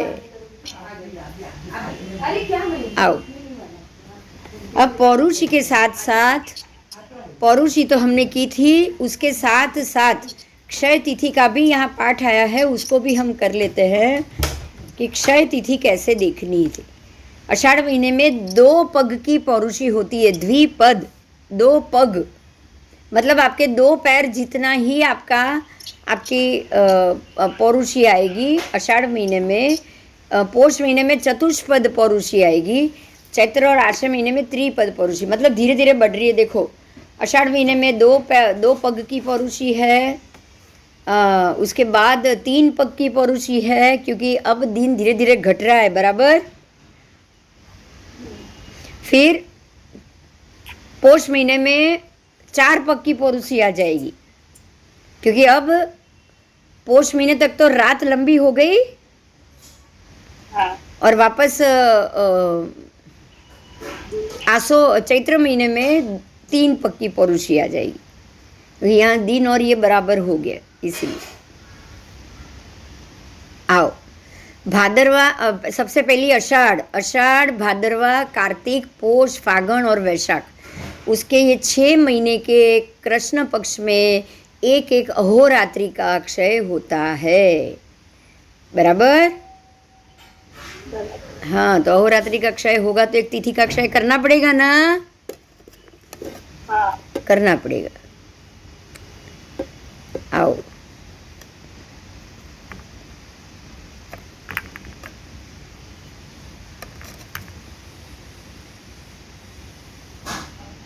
अब प्रतिलेखन पौरुषी समय, मतलब जो पढ़ी लेना करना है वो कैसे बदलना है, वो भी समय बदलना है। तो यहाँ ये बताया है जेठ आषाढ़ श्रावण, पहले ये 3 मास में 6 अंगुल पौरुषी, भादरवा आसो कार्तक में 8 अंगुल, मागसर पोष महा में 10 अंगुल और फागण चैत्र वैशाख उसमें 8 अंगुल की वृद्धि करनी है। वृद्धि समय में वृद्धि करनी है और वृद्धि करते करते प्रतिलेखन मतलब कि पढ़ी लेणु का पौरुषी का समय बदलना है। चलो फिर से ये बताया, विद्वान भिक्षु को रात्रि के 4 भाग करने। देखो अब रात्रि को क्या करना है, वो दिन का था, अब रात्रि का 4 भाग दोपहर 12 से करोगे। हाँ। तो पहले पहर में स्वाध्याय, मतलब 12 से 3 में स्वाध्याय है, दोपहर के 12 से लेके 3 बजे तक स्वाध्याय। तो 3 बजे तक आपको स्वाध्याय करना है, मतलब पढ़ना है, अध्ययन करना है, पाठ करना है, क्योंकि ये तो बिल्कुल 12 से 3 तो बिल्कुल धूप आ गई, पूरा दिन आपका उजास है आपके पास, है कि नहीं। हाँ। हाँ। हाँ, चाहे वो संध्या शुरू हो चुकी है, सूर्य अस्त होना शुरू हो गया, इसलिए आपका रात्रि काल शुरू हो गया, लेकिन यहाँ बिल्कुल प्रकाश है, उजास है, तो आपको यहाँ पे स्वाध्याय गाथा पाठ वो स्वाध्याय करना है। उसके बाद दूसरे पहर में, अब दूसरे पहर की बात की है, रात्रि के दूसरे प्रहर में ध्यान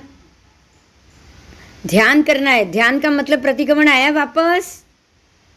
हाँ। देखो ये 3 से 6 में ही प्रतिक्रमण आएगा, उसमें भी सुबह 3 से 6 में प्रतिक्रमण,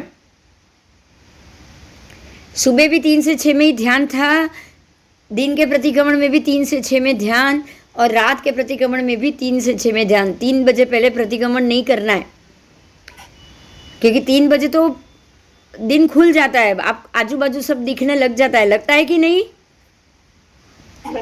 लगता है, आप देख सकते हो, इसलिए 3 से 6 में ही प्रतिक्रमण आएगा। तो ये हुआ ध्यान। उसके बाद तीसरे में ऊंघ, नींद कब लेनी है, 6 से 9 के बीच में नींद, रात्रि के 6 से लेके 9 बजे तक ही नींद। प्रतिक्रमण हो गया है, श्रावक सब अपने घर चले गए हैं, तो 6 बजे से लेके 9 बजे तक अब आपको क्या करना चाहिए, नींद लेनी चाहिए। आप सो जाओ, क्योंकि 6 से 9 तो अंधेरा हो ही जाता है, यहाँ नहीं। पहले अब तो दिया विया कुछ है नहीं ना, अब तो सब लाइट आ गई, अलग बात है, लेकिन दिए में तो नींद आ जाती थी कि नहीं, बोलो। हाँ। रात हो जाती होगी। और फिर चौथे में फिर से स्वाध्याय करना है, मतलब आप अभी अब जो रात्रि जगह बोल रहे हैं ना, जागरण, वो यहाँ पे आएगा। क्या आएगा, यहाँ पे आएगा, ये रात्रि जागरण आएगा। ये भी आपको नींद में पथारी में सोते ही आपको स्वाध्याय, देखो अभी अभी अभी आप इसको कनेक्ट करो। देखो आपने 6 से 9 नींद ले ली, अब 3 घंटे से ज़्यादा किसी को नहीं सोना है। अब 9 बजे उठने के बाद वापस स्वाध्ययन 12 बजे तक, और 12 से 3 तक भी स्वाध्ययन। तो ये 6 घंटा टोटल स्वाध्ययन हो रहा है। समझ में आया? आया? बोलो। तो ये रात्रि जागरण हुआ, और उसके बाद आप सुबह उठ के भी स्वाध्याय नहीं करना है, आत्मा का ही सोचना है। तो ये 6 घंटे तक आपको सोना भी नहीं, और आपको और कोई क्रिया या प्रवृत्ति भी नहीं करनी है, क्योंकि अंधेरा तो है ही। इसलिए मात्र स्व आत्मा का अध्ययन, वो भी आपको 6 घंटे एक साथ दिए। मतलब इसमें आपको सोना नहीं है। क्लियर हुआ दक्षा?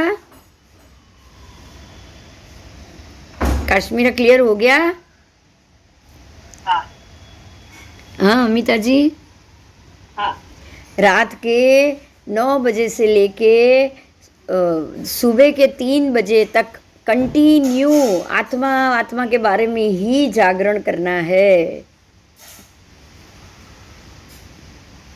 सोना नहीं है। आप चाहे रहो, इंद्रियों को जागृत रखो, बराबर। सोते सोते काउसक करो या कुछ भी करो, और सोचो सोचो। कायोत्सक तो हो ही सकता है ना? हाँ वो तो हो ही सकता है। और आत्मा का चिंतन करो। तो ये हुई आपको। अब आपको देखो सब चीज़ आ गई। देखो एक टाइम गोचरी आ गई, एक टाइम नींद आ गई, 2 टाइम ध्यान यानी प्रतिक्रमण आ गया, और स्वाध्याय आ गया बाकी के काल में। बोलो सब चीज़ आई कि नहीं अभी? और परफेक्ट आई कि नहीं ये भी बताओ। चलो परफेक्ट आई कि नहीं? देखो दोनों में जो अध्ययन है वो कंटिन्यू बोला है। 2-2 प्रहर तक आत्मा का अध्ययन करना है आपको, जहाँ पे पूरे पूरे भोगी लोग सोते ही रहेंगे, भोग भोगते ही रहेंगे। वही काल रात के 9 से लेके सुबह के 3 बजे तक आप आत्म जागरण करोगे। ज्ञानी के लिए आत्म जागरण का समय दिया है, और खाली आत्म जागरण। यहाँ पे देखो ना कोई क्रिया करनी है, ना वस्त्र परिलेण करना है, ना पात्र परिलेण करना है, नहीं कुछ करना है। सीधे शवासन या सुखासन में लेटे रहो, चाहे तो खड़े होके काउसक करो, चाहे पद्मासन में बैठो, जिसमें भी बैठना है बैठो, बोलो। लेकिन आपकी हलन चलन किए बिना आपको करना है, ताकि और कोई जीव आसपास से भी निकलना चाहे तो वो निकल जाए। हाँ या ना? हाँ किसी को भी तकलीफ ना हो। बहुत अच्छे से समझाया है, बहुत बहुत आनंद हुआ। आज पहली बार ऐसा लग रहा है कि किस प्रकार से 24 घंटे भगवान ने गोठा है। लग रहा है ना? हाँ नींद तो 3 घंटे से ज़्यादा बोली नहीं, और आहार सिर्फ 1 बार बोला। परफेक्ट ही बोला है ना? हर चीज़ बताओ।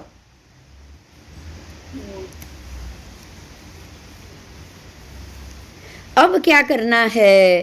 तो दिन के पहले प्रहर के चौथे भाग के वो जो पात्रादि उपकरण की आपने कर लिया, प्रतिलेखना की, तो जो उपकरण है वो उसमें सारे उनके जो ये होते हैं ना, शंख कोड़ा आचार्य जी, ये सब चीज़ आ जाती है उनकी। नौकर वाली, ठवली, कवली, स्थापनाचार्य सब आ जाते हैं। ठीक है। उसके बाद गुरु वंदना करना है। गुरु वंदना करने के बाद आपको स्वाध्याय करना है। गुरु को पूछ लेना है, कोई ग्लानी भगवंत है तो उसको भी पूछ लेना। ठीक है। और चौथे भाग में ये पौरुषी का चौथा भाग चला गया, मतलब कि आपकी पौरुषी निकल गई।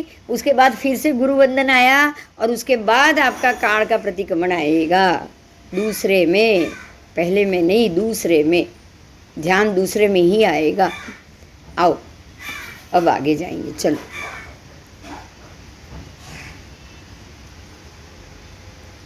जो नक्षत्र रात की पूर्ति करने वाला हो, वो जब आकाश के पहले चौथे भाग में आए,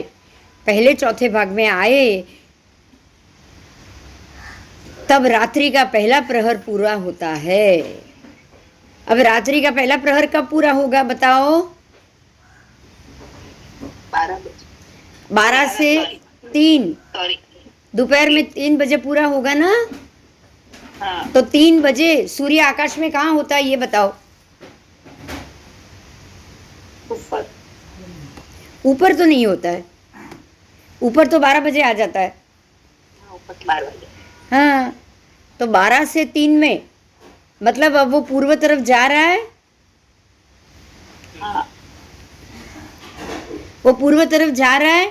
तो जब वो अरे वो पश्चिम तरफ उतरना उसने शुरू किया ना, तो रात्रि का पहला प्रहर पूरा होगा कि नहीं?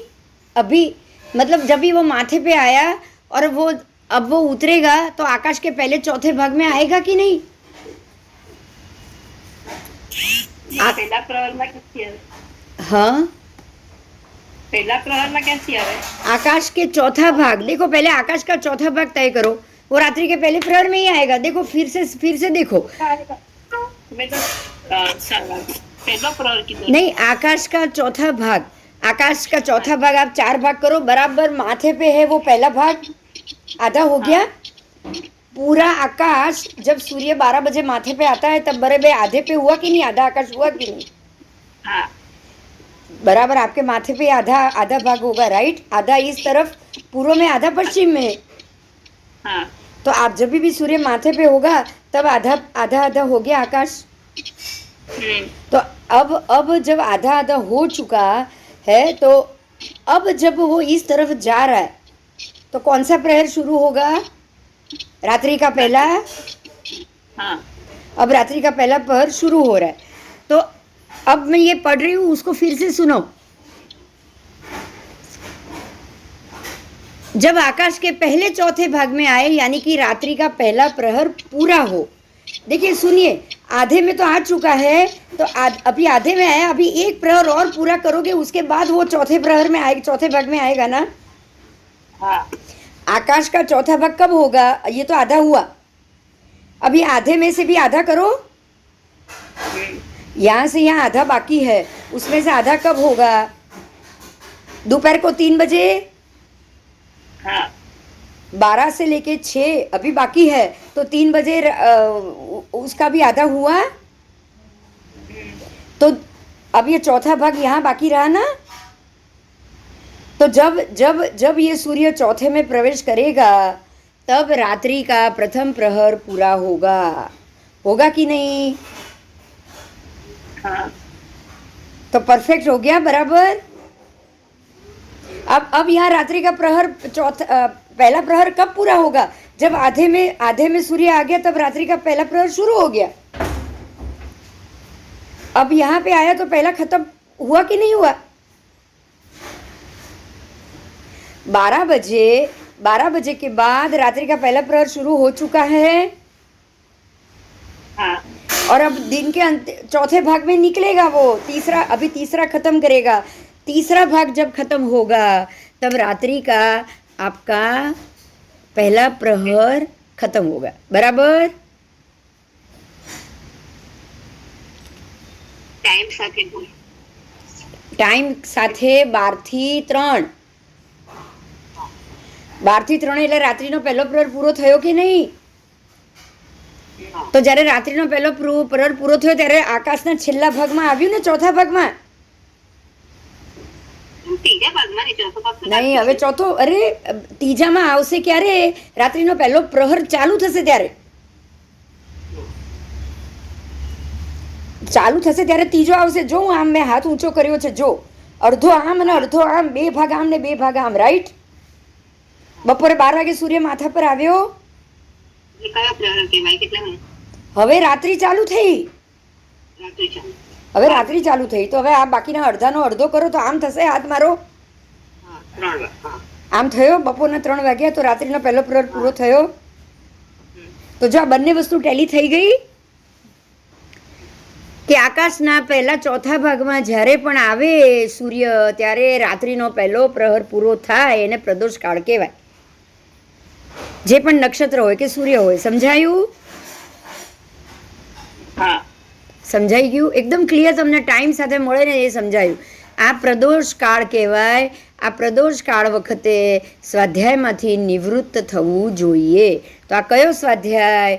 તમારો રાત્રિકાળનો સ્વાધ્યાય થયો કે નહીં? હા. રાત્રિકાળનો સ્વાધ્યાય થયો, બરાબર. અને હવે જ્યારે એ નક્ષત્ર આકાશના અંતિમ ચોથા ભાગમાં આવે ત્યારે રાત્રિનો અંતિમ ચોથો પ્રહર થાય છે. તો હવે જ્યારે રાત્રિનો અંતિમ પ્રહર થશે એમાં પાછું વૈરાત્રિક કાળ જાણી મુનિએ સ્વાધ્યાયમાં પ્રવૃત્ત થવું. એટલે સ્વાધ્યાય કેટલી વાર કરવો એ બતાવ્યું છે રાત્રિકાળે. એક ક્યારે કરવું તો કે જ્યારે ચોથા અંતિમ પ્રહરમાં આવે, ચોથા ભાગમાં આવે ત્યારે સ્વાધ્યાય કરવું. અને હવે રાતનો અંતિમ પ્રહર પૂરો થઈ ગયો ત્યારે અંતિમ પ્રહર આવશે ત્યારે સ્વાધ્યાય કરવો. સમજાયું? એક પહેલો પ્રહર પૂરો થાય ત્યારે સ્વાધ્યાયમાંથી નિવૃત્ત થઈ જવું. એટલે રાત્રિના પહેલા પ્રહરમાં સ્વાધ્યાય, રાત્રિના છેલ્લા પ્રહરમાં સ્વાધ્યાય. સમજાય છે? હા. રાત્રિનો પહેલો પ્રહર એટલે બપોરના 12 થી 3. બપોરે 12 થી 3 એમાં બી સ્વાધ્યાય કીધો, કારણ કે ખાઈ પી લીધું છે, ગોચરી કરી લીધી છે, પ્રતિક્રમણને વાર છે, તો કરશો શું? સૂઈ જવાનું છે? ના, સ્વાધ્યાય કરવાનું છે. અને રાતનો અંતિમ પ્રહર બી સ્વાધ્યાય. એટલે આખા રાતમાં 2 વાર સ્વાધ્યાય થયો ને? પણ એમ તો કહે છે કે પેલો કાળ આપણે જે ન કરીએ તો એ પણ બપોરે જ આવે છે ને તેને. કયો કાળ?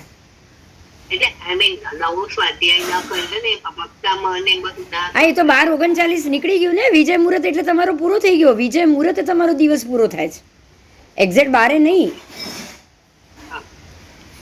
11:50 થી 11:50 હું બોલું છું ને આમ પણ.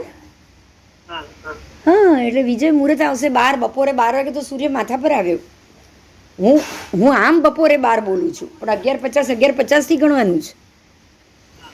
સમજાણું? 11:50 થયા ને બપોરના 11:50 એટલે તમારા 15 મુહૂર્ત પૂરા થઈ ગયા. એટલે 15 મુહૂર્ત પૂરા થઈ ગયા એટલે તમારો દિવસનો કાળ પૂરો થઈ ગયો. સમજાય મારી વાત? રાત્રે 11:50 થી બપોરના 11:50 એ આખો 12 કલાકનો ટાઈમ છે. એમાં તમારો દિવસનો કાળ પૂરો થઈ ગયો, બસ. અને હવે 11:50 પછી એટલે હજી એક મુહૂર્ત, 11:50 બપોરથી એક મુહૂર્ત જવા દો. 50 એટલે 10 મિનિટ અને બીજી 38 મિનિટ, ત્યારે જ 1:48 પૂરી થશે. એટલે બરાબર 12 ને 38 થશે કે નહીં? 12:38 તમારું 16મું મુહૂર્ત પૂરું થયું, તો 12:39 17મું ચાલુ થયું.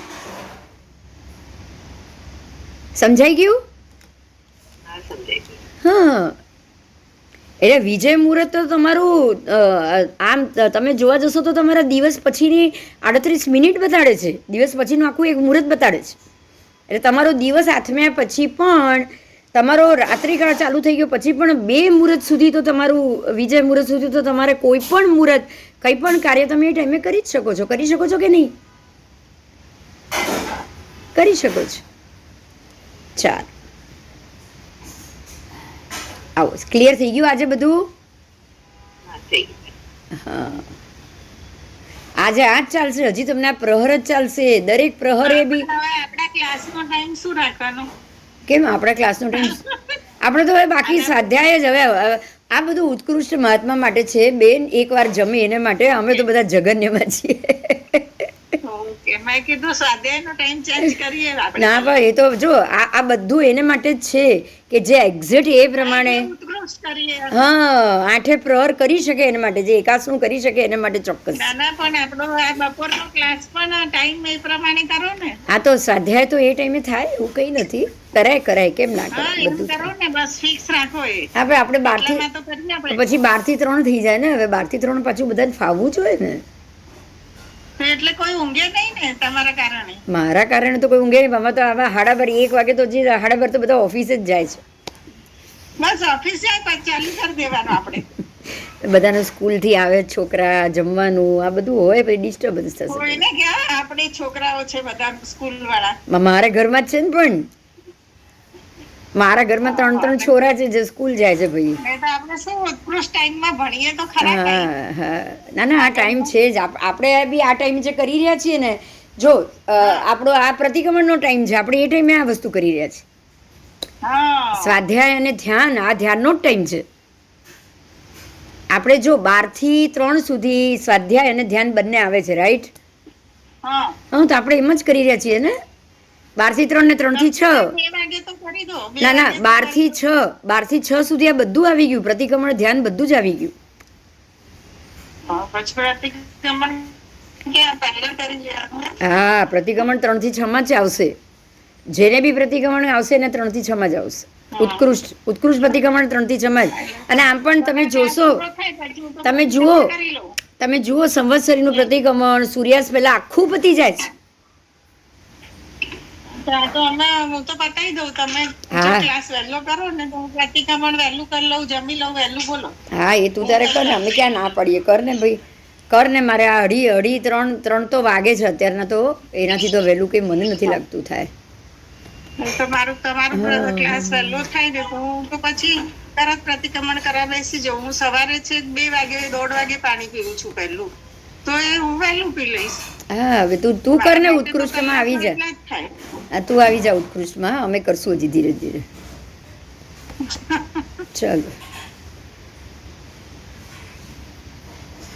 ચલો હવે દિવસના પહેલા પ્રહરના પહેલા ચોથા ભાગમાં ઉપકરણોનું પ્રતિલેખન, પછી ગુરુવંદના, પછી સ્વાધ્યાય, પછી કાળનું પ્રતિક્રમણ.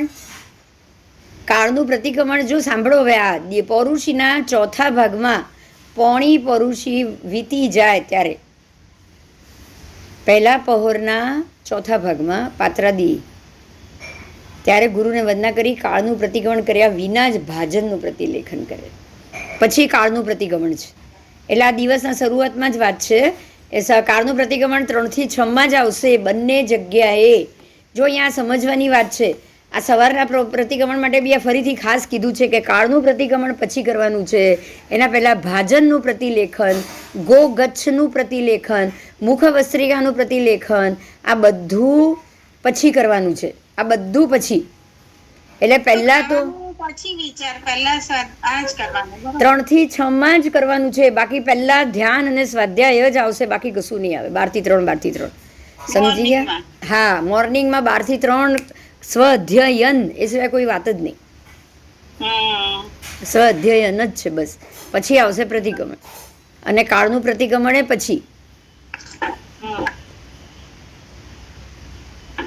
આવો પછી મુખવસ્ત્રિકાનું પ્રતિલેખન, ગોગચ્છનું પ્રતિલેખન, અને ઉકડું આસને બેસી વસ્ત્ર ઊંચું કરી વસ્ત્રનું પ્રતિલેખન, ઉતાવળ કર્યા વગર આ વસ્ત્ર કરે.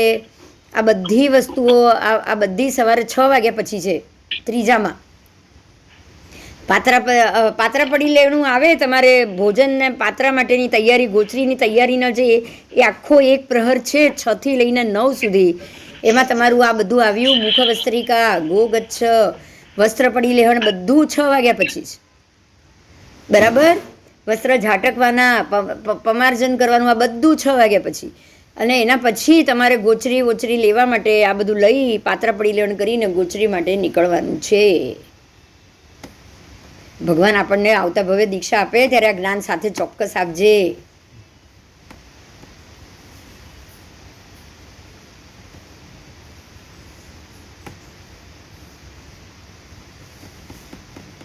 પ્રતિલેખન કરતી વખતે ઘણું બધું જોવાનું છે. શરીરને, વસ્ત્રને કશાને નચાવવાનું નથી, વાળવાનું નથી, વસ્ત્ર ઉપરથી નજર હટાવવાની નથી. वस्त्र आदि भीत को स्पर्शित नहीं होना चाहिए. वस्त्र के 6 खोटक करना है, फिर 9 खोटक करना है. अगर कोई जीव हो तो उसको दूर करना है, उसका विशोधन करना है. अब कुछ शब्द है जानना जरूरी है. प्रतिलोखन में दोष बताए गए हैं. एक दोष है आर्भटा. आर्भटा दोष निर्दिष्ट विधि से अगर विपरीत प्रतिलेखन हो रहा है तो उसको आर्भटा कहा गया है. और एक वस्त्र का पूरा परिलेखन किए बगैर दूसरे वस्त्र के प्रतिलेखन में लग जाओ तो उसको भी आर्भटा कहा जाएगा. उसके बाद है सम्मर्दा. तो प्रतिलेखन परिलेखन करते वक्त कपड़े ऐसे पकड़ने कि खूणा उसके खूणे हाथ में ना आए, हवा में उड़ता रहे. करचली भी हो जाए, उसके ऊपर करचली के ऊपर बैठ के भी प्रतिलेखन करना, वस्त्र के ऊपर बैठ के प्रतिलेखन करना, ये सब दोष को सम्मर्दा कहा गया है. मोस्टली तो वस्त्र को ऊपर नीचे करके कोई चीज़ या उसके साथ उसका संकलन हो जाए, कोई दूसरे कपड़े का भी संकलन हो जाए, वो है मोस्टली. फिर धूल हुए भरे हुए वस्त्र को जोर से झटकना, उसका नाम है प्रस्फोटना दोष। फिर है विक्षिप्ता दोष, प्रतिलेखन पड़ी लेना किए हुए वस्त्र को अपरिलेहण वस्त्र के साथ रखना। उसके बाद है वेदिका, तो वेदिका दोष, तो पड़ी लेखन करते वक्त घुटन के ऊपर के नीचे दोनों में हाथ रखना, घुटने पे हाथ रखना, घुटने पे हाथ टेका के उठना बैठना, एक घुटन हाथों में दूसरा घुटन बाहर रखना, ये कुछ घुटन को लगा के फिर पड़ी लेने की क्रिया है, उसमें कुछ ऊपर नीचे बात बताई। प्रशिथिल, वस्त्र को ढीला रखना। प्रलंब, वस्त्र को ऐसे पकड़ना जैसे उसके खूणे नीचे लटकते रहे। लोल यानी कि प्रतिलेख्यमान वस्त्र को जमीन के साथ घिसना। एकामर्शा, वस्त्र को बीच में से पकड़ के एक ही नज़र से पूरा देख लेना, यह भी एक दोष है। अनेक रूप धुनना, वस्त्र को 3 से 4 बार झटकना और अनेक वस्त्र के साथ एक एक बार उसको झटकना। उसके बाद प्रमाण प्रमार्द झटकना यानी कि प्रमार्जन करना, उसको 9 बार बोला गया है झटकना, लेकिन 9 बार नहीं झटक के उसमें भी प्रमाद करना कि 2 बार 4 बार झटक दिया बहुत हो गया, ये प्रमाद को प्रमाद दोष कहा गया है। फिर घुणनों पगड़ना, प्रस्फोटन और प्रमार्जन में शंका के कारण हाथों की उंगलियों के पोटे गिनने, तो उसको भी दोष कहा गया है। प्रस्फोटन प्रमार्जन प्रमाण से न्यूनाधिक, ज़्यादा या कम, अविपरीत प्रतिलेखना, उसको अशुद्ध पड़ीलेहन कहा गया है। ठीक है, तो आपको शुद्ध पड़ीलेहन ही करना है। जो 8 विकल्प हो रहे हैं उसमें से पहला विकल्प ही भेद शुद्ध है, बाकी के सारे अशुद्ध है, तो अशुद्ध पड़ीलेहन नहीं करना है, दोष लगता है उसका। और पड़ीलेखन करते वक्त परस्पर बात नहीं करना है, जनपद की कथा नहीं करना है, प्रत्याख्यान नहीं करना है, दूसरे को पढ़ाई भी नहीं करनी है, खुद भी पढ़ना नहीं है। प्रतिलेखन में ध्यान प्रतिलेखन में ही होना चाहिए, मन में ध्यान और जाप भी नहीं होना चाहिए। पड़ीलेखन में प्रमत्त मुनि, प्रमादी मुनि, पृथ्वी का, अप का, तेऊ का, वायु का, वनस्पति का, त्रस का, ये 6 कायों का विराधक और हिंसक कहा गया है। तो ये समय के साथ ये बहुत जरूरी है। देखो, अगर आप ये समय से पड़ीलेहन ना करो तो लोग आज उपाश्रय में आना शुरू हो जाएंगे, तो आपकी बातें ध्यान स्वाध्याय सब चीज होगा कि नहीं होगा? बोलो, होगा कि नहीं होगा। हाँ, इसीलिए जो समय जिसके लिए बताया वो समय में वही कार्य करना चाहिए, उसमें कुछ भी आगे पीछे नहीं होना चाहिए। इसीलिए आज ये पाठ जो हम पढ़ रहे हैं ना, वो समय के लिए बहुत जरूरी, प्रमाण काल बहुत जरूरी है कि आप कौन से समय में क्या काम कर रहे हो। ठीक है, तो ऊपर के 6 कारणों में से एक भी कारण खड़ा हो जाए तो तीसरे प्रहर में भक्तपान की गवेषणा करे। तीजे प्रहर में, दिन के तीजे प्रहर में अगर कुछ भी आगे पीछे हो जाए तो भी तीजा प्रहर में तो आपको भक्तपान की गवेषणा यानी गोचरी का प्रबंध करना ही करना है। आपको गोचरी का प्रबंध तीसरे प्रहर में ही करना है। भक्तपान की गवेषणा, क्षुधा वेदना की शांति, देखो उसको भी क्षुधा वेदना शब्द का प्रयोग किया है। अगर भूख लगी, उसका ही वेदना शुरू हुई है भूख की, तो उसकी शांति के लिए गोचरी करना है। अगर आपको भूख नहीं लगी है और लगे तप हो जाएगा तो तप ही करना है। समझ में आया? तप अगर नहीं कर पाए, क्षुधा वेदना आपको तकलीफ दे वेदना, तो ही आपको पारणा करना है, नहीं तो नहीं। व्ययावृत के लिए भी आएगा, व्ययावृत करना है, ईर्या समिति का पालन करना है, संयम के लिए प्राणियों की रक्षा करना, और धर्म चिंतन के लिए आपको, देखो ये 5 कारण के लिए आपको गोचरी करना है। कौन से 5 कारण फिर से बताऊं? 6 कारण। कौन से बताऊं? 6 कारण हो तो आपको आहार करना है, नहीं तो आपको उपवास तप पचखान करना है। 6 कारण में सबसे पहला कारण आया क्षुधा वेदना की शांति। सबसे पहले इंपॉर्टेंट क्षुधा वेदना को दी गई कि भूख लगे, माथा दुख रहा है, पेट में दुख रहा है, शरीर नहीं मान रहा है, तो उसको शांत करो। ये क्षुधा, भूख के कारण ये वेदना खड़ी हुई। भूख लगेगी, अगर आप भूखे रहोगे तो वेदना जरूर होगी, अगर भूख लगेगी तो। समझ में आ गई बात? हाँ शरीर मांगेगा, शरीर पीड़ा मांगेगा, शरीर भूख लगी है तो शरीर खाना मांगेगा, अगर नहीं दिया तो वेदना होगी। बहुत सिंपल बात है ये। उसके बाद व्ययावृत માટે, अगर कोई व्ययावृत की जरूरत पड़ गई, अगर कोई महात्मा बीमार है, कोई हॉस्पिटल में है, उनको एडमिट कराना पड़ेगा, जाना आना पड़ेगा, तो व्ययावृत के लिए अगर आपको गोचरी की जरूरत है तो आप तब छोड़ के उस दिन आहार ले सकते हो। अब तीसरी बात,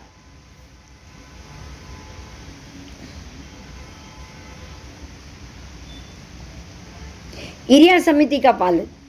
अगर ईर्या समिति का पालन करना है, कहीं आना जाना है, कहीं और कोई विहार की बात आ गई और लंबा जाना पड़ा, ईर्या समिति करनी पड़ी, विहार के लिए लगे कि आपको जाना पड़ेगा और समय पे आपका आहार बाद में नहीं हो पाएगा, और अगर आप ये सोचो कि भाई आज की ईर्या समिति ज़्यादा लंबी है, ज़्यादा विहार है, और आपका शरीर ये विहार के बाद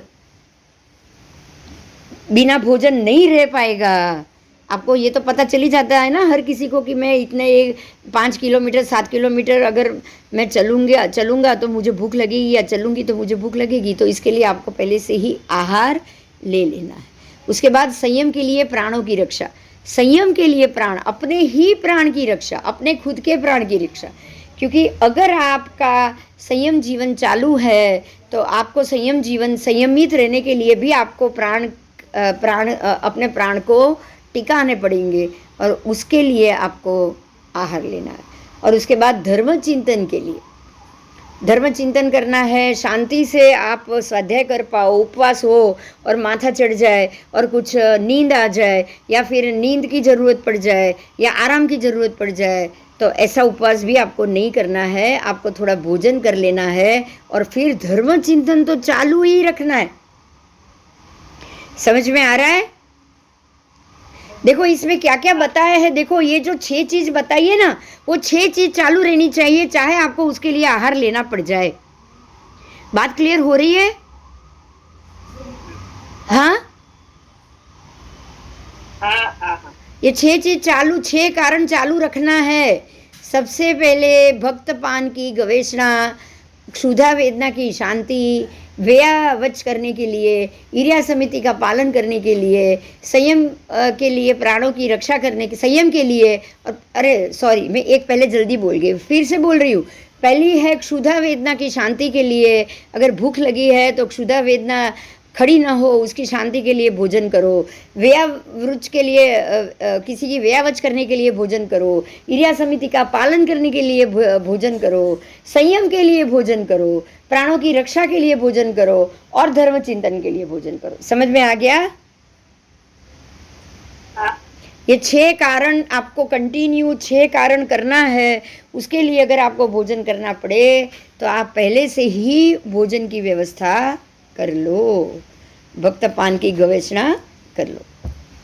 चलो अब धीरजवान साधु और साध्वी यदि ये 6 कारणों से भक्त पान की गवेषणा नहीं करते हैं और उसके कारण अगर उनका संयम का अतिक्रमण नहीं होता है, रोगी हो, उपसर्ग आए और ब्रह्मचर्य गुप्ति की रक्षा के लिए, प्राणियों की दया के लिए, तप के लिए और शरीर विच्छेद के लिए मुनि भक्तपान की गवेषणा नहीं करता है। समझ में आ गया? अगर तप करना है तो आप आहार नहीं करोगे, शरीर विच्छेद की बात आई तो आहार नहीं करोगे, प्राणियों की दया के लिए आप आहार नहीं करोगे, ब्रह्मचर्य की गुप्ति की रक्षा के लिए आप आहार नहीं करोगे। बराबर? तो आहार क्यों नहीं करना ये भी बता दिया, और आहार क्यों करना चाहिए, कब करना चाहिए ये भी बता दिया। क्लियर हो गया? अगर रोगी हो उसको भी आहार नहीं करना है, क्योंकि आहार नहीं करने से रोग जाता है, पता है ना? हाँ, उपसर्ग आ जाए तो भी नहीं करना है।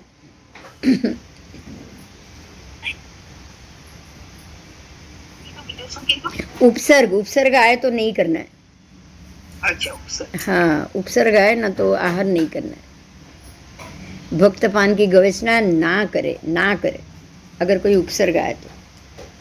પેલું રોગીમાં તો સમજે પણ ઉપસર્ગમાં જે શું ઉપસર્ગ મેં આમાં એવું આવે એમ કે ભાઈ ઉપસર્ગના સમયે તમે उपसर्ग करने वाला आपके भोजन में कुछ भी डाल सकता है. अगर आप उस वक्त भोजन करोगे तो आपको कुछ भी खिला सकता है.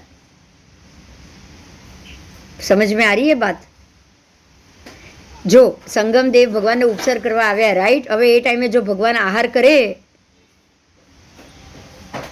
ઝેર થઈ જાય. नहीं जहर नहीं, वो कुछ भी खिला देना आहार में डाल के, हिंसक भी खिला देगा वो. जो जिनको उपसर्ग चालू है आपके, तो उपसर्ग करने वाले तो भूत प्रेत पलित देव सब होते हैं, राइट? तो आपके भोजन में कुछ भी मिक्स करके आपको खिला सकता है कि नहीं? जहर खिला सकता है, मांस मदिरा खिला सकता है कि नहीं? बताओ. तो उपसर्ग के वक्त तो भोजन बिल्कुल नहीं करना. આપણે નોર્મલ માણસ છે, નોર્મલ માણસ માટે ક્યાં છે જ? આ તો ધીરજવાન મુનિ માટે છે. હા, ધીરજવાન સાધુ સાધ્વી માટે. નોર્મલ માણસ માટે તો આ કોઈ વ્યવસ્થા જ ક્યાં છે બધી?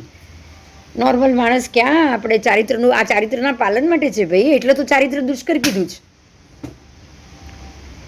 ચારિત્રને દુષ્કર કેમ કીધું છે? આ જ કારણથી. સમજાય? આમાંથી કેટલાક રૂલ્સ આપણે ફોલો કરી શકીએ. હા, ધીરજવાન સાધુ સાધ્વીએ આ 6 વસ્તુઓ થાય ત્યારે ભોજન નથી કરવાનું. કઈ 6 વસ્તુ? તો કે संयमનું अतिक्रमण, इससे संयम का अतिक्रमण हो जाता है. इसीलिए मतलब आप संयम को क्रॉस कर जाओगे, आप संयमित नहीं रह पाओगे. कौन से 6 कारण? तो रोगी हो तब, आप अगर बीमार हो तब आपको ये भोजन नहीं करना है उस वक्त, क्योंकि संयम का अतिक्रमण, आपने रोगी है और आपने भोजन किया तो मरणांतिक कष्ट आएगा कि नहीं? आ जाएगा ना, रोग बढ़ जाएगा ना आपका. फिर उपसर्ग आए तब नहीं, क्योंकि उपसर्ग आए देवकृत हो, तिर्यंजकृत उपसर्ग हो, तो आपको खाने को वो कुछ भी कर सकते हैं. इसलिए तब आपको भोजन नहीं करना है. ब्रह्मचर्य की गुप्ति की रक्षा के लिए, तो ब्रह्मचर्य की गुप्ति की रक्षा तो जितने कम आहार लोगे तभी वो हो पाएगा ना.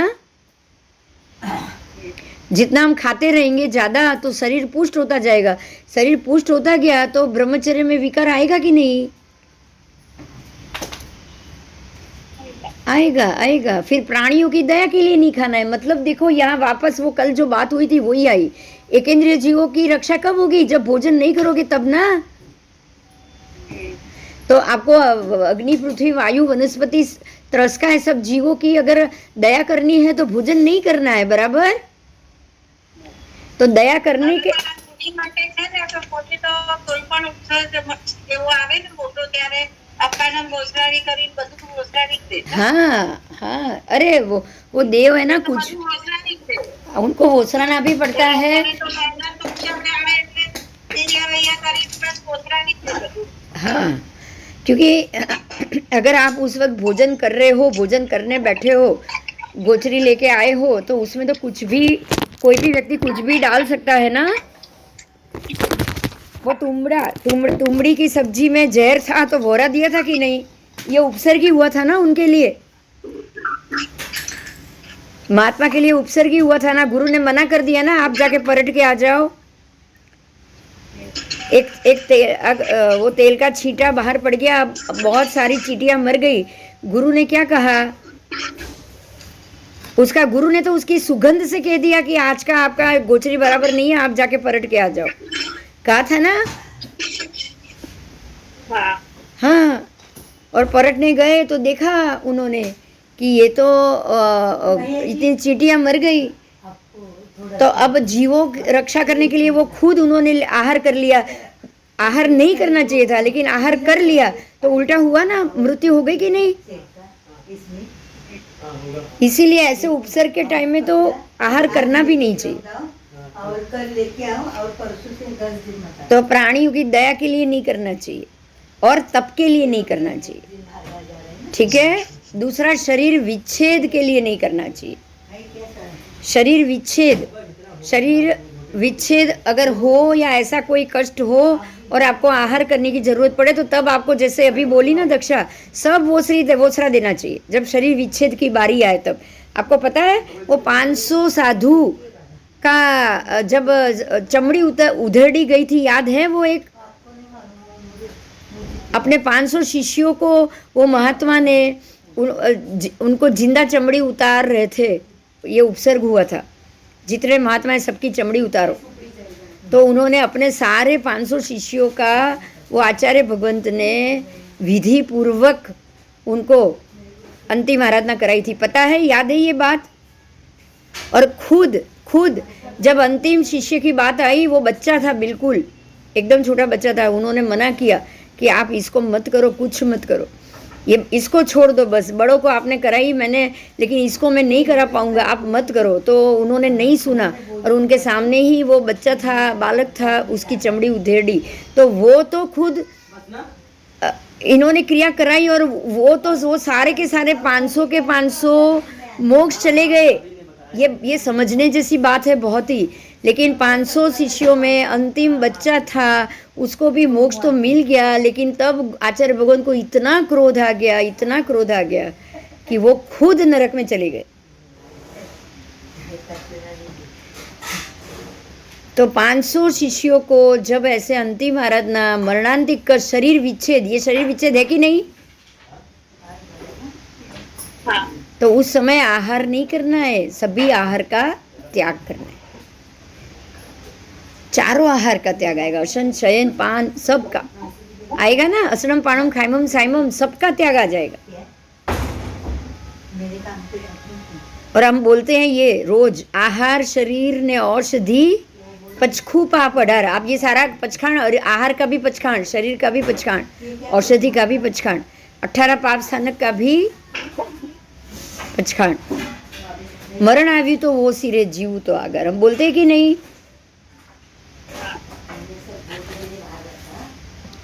तो आहार तो सबसे पहले त्याग करना है। बराबर समझ में आ गया कब आहार करना चाहिए, कब आहार नहीं करना चाहिए? बोलो कितना अच्छा समझाया भगवान ने, समझाया कि नहीं? हाँ, एकदम अच्छे से समझा दिया। और अभी सभी उपकरणों का आंखों से प्रतिलेखन करना है, और जरूर लगे तो दूसरे गांव में अर्धा योजन तक भिक्षा के लिए जाना है तीसरे प्रहर में। अब चौथे प्रहर में क्या करना है? सारे प्रतिलेखन करके सारे पात्र को बांध के रख देना है। देखो अब दिन का चौथा प्रहर हो गया, तीसरे में आप गोचरी लेकर आए और जाके आप अपने आहार भी कर लिया। अब चौथा प्रहर शुरू हुआ है, पात्रा सारे बांध के रख दो, क्योंकि अब दूसरे दिन खोलना है। कब खोलना है? समझ में आ गया? उसको बांध के रख देना है, क्योंकि अब तो खोलना नहीं है ना आज के दिन में, तो ये इसीलिए उसको बांध के रख देना है। चौथे प्रहर में तो दिन का चौथा प्रहर शुरू हो रहा है, पड़ी लेहना कर लो, पात्र पड़ी लेहन, सारा पात्र बांध के रख दो। उसके बाद जीवादि सर्व भावों को प्रकाशक करते हुए स्वाध्याय करो। और पौरुषी के चौथे भाग में, ये दिन का ही चौथा भाग है, स्वाध्याय बोला है यहाँ, अभी प्रतिक्रमण नहीं है, ध्यान नहीं है, स्वाध्याय करो। और पौरुषी के चौथे भाग में, यानी कि लास्ट भाग में, देख કાશ્મીરા અહીંયા જો શું કીધું છે, એનો છેલ્લો ચોથો ભાગ એટલે કયો? 11:15 પછી, રાઈટ? 11:15 પછી, બપોરના 11:15 પછી ગુરુ વંદન છે। કાળનું પ્રતિક્રમણ, કાયોત્સર્ગ કરી શૈયાનું પ્રતિલેખન કરવાનું છે, શૈયાનું પ્રતિલેખન કરવાનું છે ચોથા પ્રહરમાં, પૌરુષીના ચોથા ભાગમાં કાળનું પ્રતિક્રમણ। મતલબ હવે ચોથો પ્રહર ચાલુ થઈ ગયો, ચોથો પ્રહર પતી જશે, ચોથા પ્રહરમાં આ બધું જ આવી ગયું તમારું। પાત્ર પડી લેહણ, પાત્ર બાંધીને મૂકી દો, શૈયાનું પડી લેહણ એ પણ આવી ગયું, આ બધાનું આવી ગયું। અને હવે તમારું એના પછી કાયોત્સર્ગ, એટલે તમારું દિવસના 4 પૂરા થઈ ગયા પ્રહરો। હવે પછી તમારું જે આવશે એ આવશે સ્વાધ્યાય। પહેલાં સ્વાધ્યાય અને પછી આવશે પ્રતિક્રમણ। યત્નામાં પ્રયત્નશીલ મુનિ ફરીથી પાસવણ, ઉચ્ચારણ અને पड़ी लेना करना, उसके बाद सर्व दुख से मुक्त करना, कायोत्सर्ग करना, ज्ञान दर्शन चारित्र से संबंध रखने वाले, दीन के लगे अतिचारों का, ध्यान से सुनो, दीन के लगे अतिचारों का अनुक्रम थी प्रतिक्रमण करना. આવ્યું ને ચોથા ભાગ પછી આવ્યું કે નહીં? 4 પ્રહર પછી આવ્યું કે નહીં? બોલો. तो बपोरना 12 वागे પછી આવ્યું अनुक्रम से चिंतन करना, दिन के लगे अतिचारों का अनुक्रम से चिंतन. अब दिन के लगे इसका अनुक्रम से चिंतन तो आपके 12 बजे के बाद ही होगा कि नहीं? दिन खत्म होने, देवसी खत्म होने के बाद होगा कि नहीं? हाँ, दिन खत्म होने के बाद ही होगा, पहले तो होगा ही नहीं. बराबर बराबर. आओ, कायोत्सर्ग करो और उसके बाद पूरा करने के बाद गुरु वंदना करके आलोचना प्रतिक्रमण करो. देखो तो ये आया आपका, कब समय आया ये? पहला तो स्वाध्याय में चला गया, दूसरे में प्रतिक्रमण आया है, समझ में आ गया? तो 3 से 6 में प्रतिक्रमण, शाम को निशल्य होके गुरु को वंदना प्रतिक्रमण के बाद, मतलब 6 बजे बाद. और उसके बाद सर्व दुखों से मुक्त करने वाला फिर से कायोत्सर्ग, मतलब जाप करो. कायोत्सर्ग पूरा करने के बाद स्तुति मंगल करना है, गुरुदेव को वंदना करना, और मंदिर में जाके स्तुति वंदन करते हैं कि नहीं? और उसके बाद फिर से शैया पड़ी लेना आएगा. आ गया? 3 થી 6 માં પ્રતિક્રમણ આવ્યું. 3 થી 6 માં જ સવારનું પ્રતિક્રમણ, 3 થી 6 સાંજનું પ્રતિક્રમણ, 3 થી 6 ફિક્સ. ઓકે. સમજાયું? આ બંને ધ્યાનનો ટાઈમ આપ્યો છે. ધ્યાન એટલે કાયોત્સર્ગ અને પ્રતિક્રમણ. એટલે હવે આપણે ટ્રાય કરીએ, હવે 5 થી 6 માં પ્રતિક્રમણ થઈ જાય મારું. હા, થઈ જાય તો કર ટ્રાય, સારી વાત છે. હા, બરાબર અને ને? રાતના બી થઈ જાય. હા હા. એટલે બંને ટાઈમ એ જ સાચું, પ્રતિક્રમણના હું સાચવી શકું. હા, બસ તો સાચો બહુ જ એટલે સારું. જમવાનું બી સચવાઈ જાય. હા, એ તો સચવાઈ જશે ને ઓટોમેટિકલી. હમ. જમવાનું સચવાઈ જશે. બરાબર. તો જો હવે આજ વસ્તુને ફરીથી રાત્રિ કે કૃત્ય અથવા પ્રતિક્રમણ, પ્રથમ પહોરમાં સ્વાધ્યાય એટલે કે બપોરે 12 થી બપોરના 3, બીજામાં ધ્યાન એટલે 3 થી 6, ધ્યાન એટલે પ્રતિક્રમણ, ત્રીજામાં ઊંઘ 6 થી 9, ચોથામાં પાછું 9 થી 12 તમારું સ્વઅધ્યયન. આવી ગયું બધું પરફેક્ટ? આ ત્રીજી કે ચોથી વાર આવી આજ વસ્તુ, રાઈટ? આવી ગઈ ને ત્રીજી કે ચોથી વાર એક જ વસ્તુ? હા હા. ચોથા પ્રહરમાં કાળનું પડી લેણું કરી અસંયત વ્યક્તિઓને જગાડવાના નથી. જો હજી બહુ મજાની વાત જુઓ, અસંયતને હજી પણ જગાડવાના નથી, કારણ કે અંધારું છે. અસંયતને જગાડશો તો એ શું કરશે? પાપના કાર્યો ચાલુ કરી દેશે. એટલે અસંયતને હજી પણ જગાડવાના નથી. અને ચોથા પ્રહરના ચોથા ભાગમાં ગુરુ વંદના કરવાની છે. એટલે તમારું કાળનું પ્રતિક્રમણ તો પતી ગયું. કાળનું પડી લેણું આવશે. કાળનું પડી લેણું પ્રતિક્રમણ થઈ ગયું, 6 વાગે પતી ગયું તમારું. એના પછી ગુરુ વંદના, કાળનું પડી લેણું એટલે સવારનું પડી લેણું હવે છે 6 વાગ્યા પછી. સમજાયું? मैं काम જ करते ना, હા मैं काम જ करते ना. હા. પ્રતિક્રમણ પત્યું પણ પડી લેણ હવે છે. સવારે 6 થી 9 માં પડી લેહણ કરી લો. પછી શું કરવાનું છે? भाभी मैं पोता मारने का बाकी हूँ. पड़ी लेहन करने के बाद सर्व दुख से मुक्त करनार कायोत्सर्ग करो, ध्यान करो, ज्ञान दर्शन चारित्र तप संबंधी અને रात्रि संबंधी अतिचारों का चिंतन करो. कायोत्सर्ग करके गुरु को फिर से वंदना करो और फिर से अनुक्रम से रात्रि संबंधी अतिचारों की आलोचना करो. મને ખાલી એટલું કોને કે સવારનો જમવાનો ટાઈમ શું આવ્યો? સવારનો જમવાનો ટાઈમ આવ્યો તમારો 6 થી 9. બસ એક જ વાર ગોચરી 6 થી 9. जाओ બસ तुम्ही जाओ एक પતી ગઈ. पटकन खाडे. ગોચરી લાવો અને પછી વાપરો. दादी भी नहीं होगा बिजली. આખા દિવસમાં એક વાર ગોચરી અને એક વાર સુવાનું. સમજાયું? બંને 3 થી 6 માં પ્રતિક્રમણ, કાઢતી કાઢતી. અને રાત્રે કન્ટિન્યુ રાતના છેલ્લા 2 પ્રહર ને સવારના છેલ્લા 2 પ્રહર માત્ર આત્મચિંતન, કારણ કે અંધારું છે. રાત્રિ જાગરણ અને દિન જાગરણ, ધર્મ જાગરણ, સમજાયું?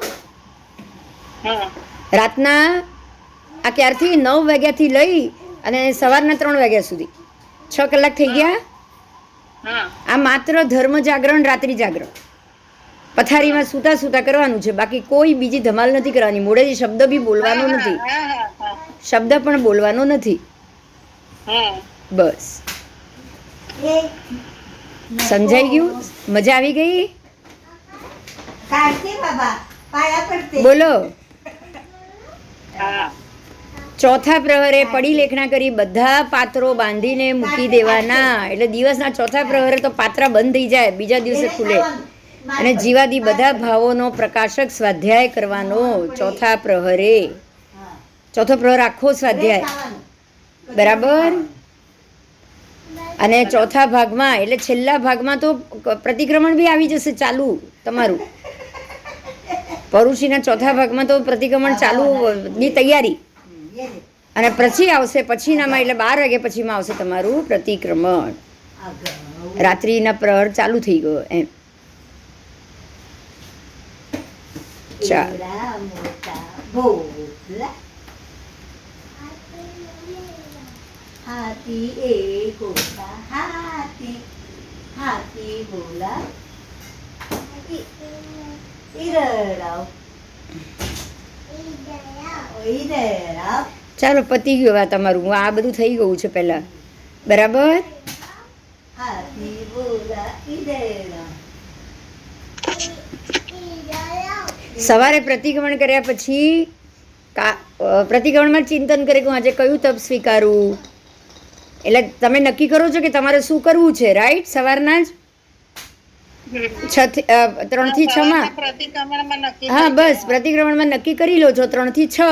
અને હવે 6 વાગ્યા પછી પાત્ર પડી લેહણ કરી અને ગુરુને પૂછો છો કે ભાઈ હું શું કરું, હું જઉં, મારી ઈચ્છા છે, તમે આજ્ઞા આપો. એ ઈચ્છા તમે પહેલા કરી લીધી, રાઈટ? સવાર પ્રતિક્રમણમાં જ, નહીં નહીં કર. બરાબર ને? બરાબર. અને પ્રતિક્રમણમાં શું છે, જો હું બોલું છું સાંભળો. સર્વ દુઃખથી મુક્ત કરનાર કાયોત્સર્ગ એટલે કૌશક ધ્યાન 6 આવશ્યક આવી ગયા. જ્ઞાન દર્શન ચારિત્ર તપ સંબંધી રાત્રિ સંબંધી અતિચારોનું અનુક્રમે ચિંતન, તો એ પણ આવી ગયું પ્રતિક્રમણમાં. વંદિતું શું છે? ચિંતન છે. અને કાયોત્સર્ગ પૂરું કરી એટલે આખું તમારું આ પ્રતિક્રમણ પૂરું કરી અને અનુક્રમથી રાત્રિ સંબંધી અતિચારોની આલોચના. તો હવે તમે ઈચ્છકાર કરો છો વંદન? સુહરાઈ કરો છો? રાઈ પ્રતિક્રમણ અને રાઈ પૂછો છો ને, કારણ કે રાત્રિ પૂરી થઈ ગઈ છે. તો આ રાત્રિ પ્રતિક્રમણ રાત્રિ પૂરી થયા પહેલા છે. તો આ તો તમે તો પરોળે કરો છો, સૂર્ય ઉગતા પહેલા. હવે ક્લિયર થઈ ગયું તમારો દિવસ ક્યારથી ચાલુ થઈ ગયો? આજે બધું ક્લિયર થઈ ગયું આખા પાઠનું, બરાબર? બરાબર. બોલો હવે આમાં કોઈ શંકા છે? આ સમાચારી છે સંક્ષેપમાં. અને આનું આચરણ કરી ઘણા જીવો સંસાર સાગર તરી ગયા છે એવું ભગવાન કહે છે. કોણ કહે છે? ભગવાન કે છે. ભગવાન એવું કહે છે કે આ પ્રમાણે કરીને ઘણા જીવો સંસાર સાગરમાંથી તરી ગયા છે, બરાબર? એટલે આપણે બને તો એક દિવસનું એક ટાઈમનું ભોજન, દિવસમાં એક વારનું ભોજન, અને એ ભોજન પણ જેટલું થાય એટલું, જરૂર પડે તો 6 કારણ પડે તો કરવાનું છે. બાકી 6 કારણ માટે કરીને ભોજનનો પણ ત્યાગ કરો. એટલે આપણે તમારે ભોજન કરવાના 6 કારણ જાણ્યા, ભોજન ના કરવાના પણ 6 કારણ જાણી લીધા, બરાબર? બરાબર. એટલે ઘણી વસ્તુ આપણે જાણતા નહોતા, આજે જ જાણી કે 6 કારણથી ભોજન નથી પણ કરવાનું, રાઈટ? રાઈટ. ચાલો પતાવું હવે. પ્રતિક્રમણે કરવું છે ને વહેલું આજે, ચલો બરાબર. જય જિનેન્દ્ર. હવે કાલે આપણે બને તો આપણે રોજનો ટાઈમ 3:15 કોશિશ કરીશું. હા, 3:15 કે 3:30 જે હશે કોશિશ એવી જ કરશું. ઓકે, ચાલ જય જિનેન્દ્ર. જય જિનેન્દ્ર. अच्छा सामड़ो डुंडूबेन हाँ, लोकल बोला तो आज का लेक्चर यहाँ समाप्त होता है. जय जिनेंद्र. कल फिर से यही काल में ही हम आगे बढ़ेंगे. जय जिनेंद्र.